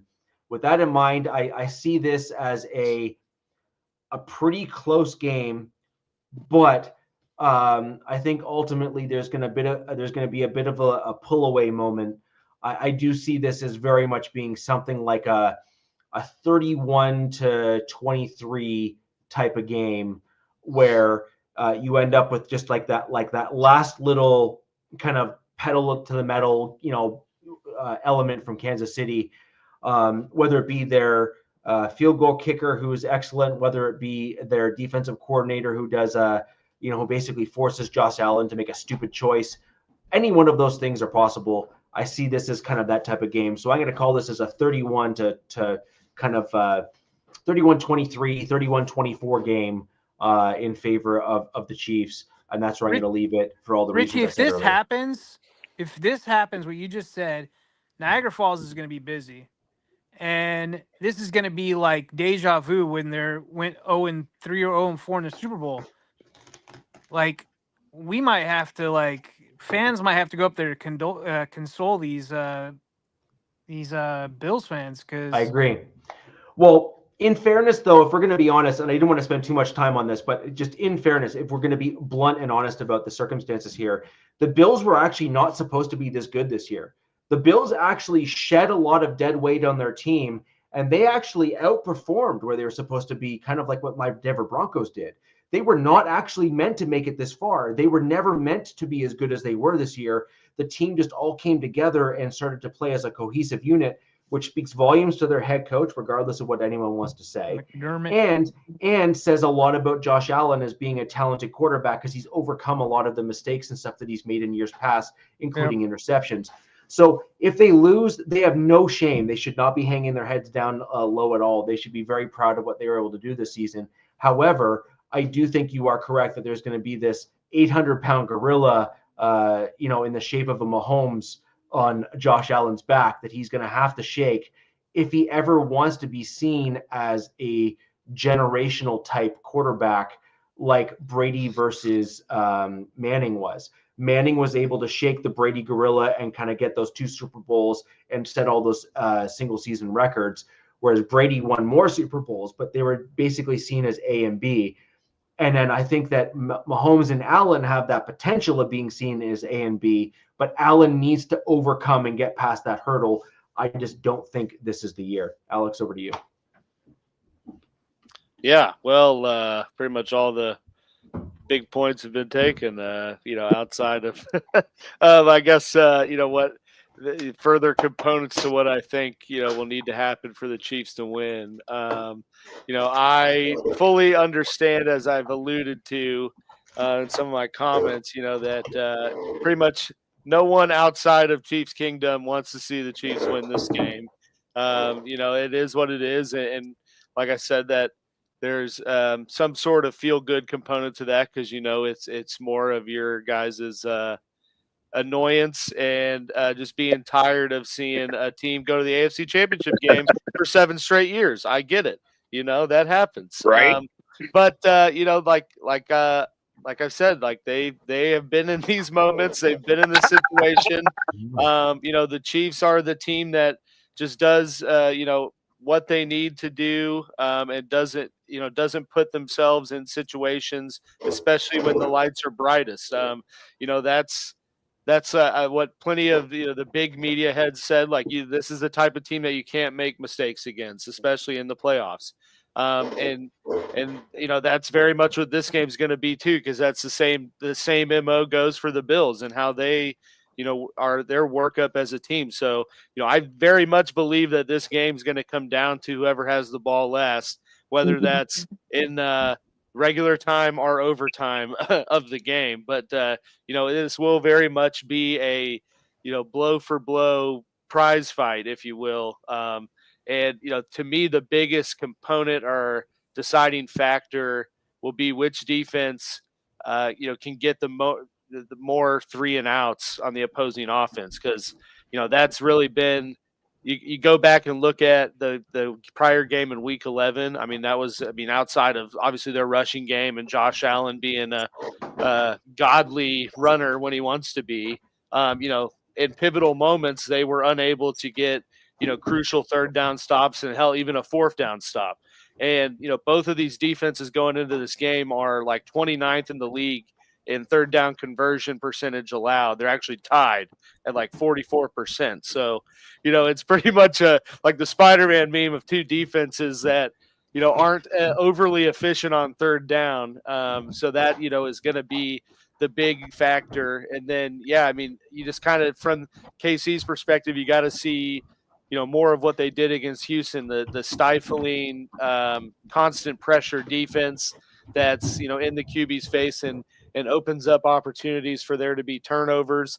And offensively, you need, a turnover, continued clean game for Mahomes turnover-wise, which since the Week 11 Bills game, he has not thrown an interception, knock on wood. But you got to continue that. And then, like I talked about with the Houston game, you need another big vintage Kelsey performance, because quite honestly, this Bills defense can be exposed. And if it wasn't for one crucial drop that I know we all know about last week, we might be talking about the Chiefs playing the Ravens right now. And they were getting absolutely worked by the Ravens tight ends. So, that is the part of the defense that needs to be exposed. And that's going to come with, not being in 3rd down situations or converting that, as well as, protecting, keeping Mahomes clean, against this Bills defense. But like I said, I think it's going to be a close down to the wire game. And, I think the Chiefs are 1.5 point favorites with the spread. But my predictions, I'm just going to keep it kind of within that. I'm going to go 28-27. But I do think that the Chiefs continue to roll on. And, we're back next week talking about the Super Bowl and whether, the ultimate goal for the season of obtaining that 3-peat is going to happen. So I'm back to drinking bleach. Yeah. Well, with that as a finale comment, we're going to go ahead and end the show there and leave everyone in suspense in terms of which outcome is going to come true. Obviously, there's a huge swath of the NFL fan base that simply does not wish to tolerate a Chiefs Super Bowl appearance for the 3rd year in a row. However, I think that kind of circumstances are a bit undeniable in terms of the way that the Chiefs have been playing this year, generally speaking. And there needs to be quite a bit of things that need to be overcome by the Bills in order for them to make it all the way. The one thing I do think we can collectively all agree in, is that the AFC is a slugfest. And I do think that the AFC, as a result of the competitiveness of the division, likely has a bit of a competitive advantage when it comes to entering in the Super Bowl, in my opinion, for what it's worth. I just think there's more talented teams in the AFC this year than there are the NFC. And I think that kind of bodes well for an AFC winner, whether it be the Bills or the Chiefs. With that in mind, we're going to end the show there. Thank you all for joining us here on the Wild Wild West. We will be back next week to discuss the game that's occurring this weekend. And we will have additional news, AFC West and NFL wide, to discuss with everybody. And coming up, we will start discussing things like off-season, roster building, all those sorts of things for each of our teams. But anyways, gentlemen, until next week, where the West Side is the best side. Peace! Salute. Fast lane when I pass in the street, bag of money in the passenger seat.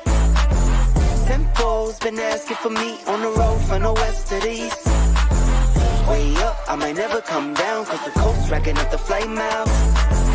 So high, I might never come down, so what, this is my lifestyle.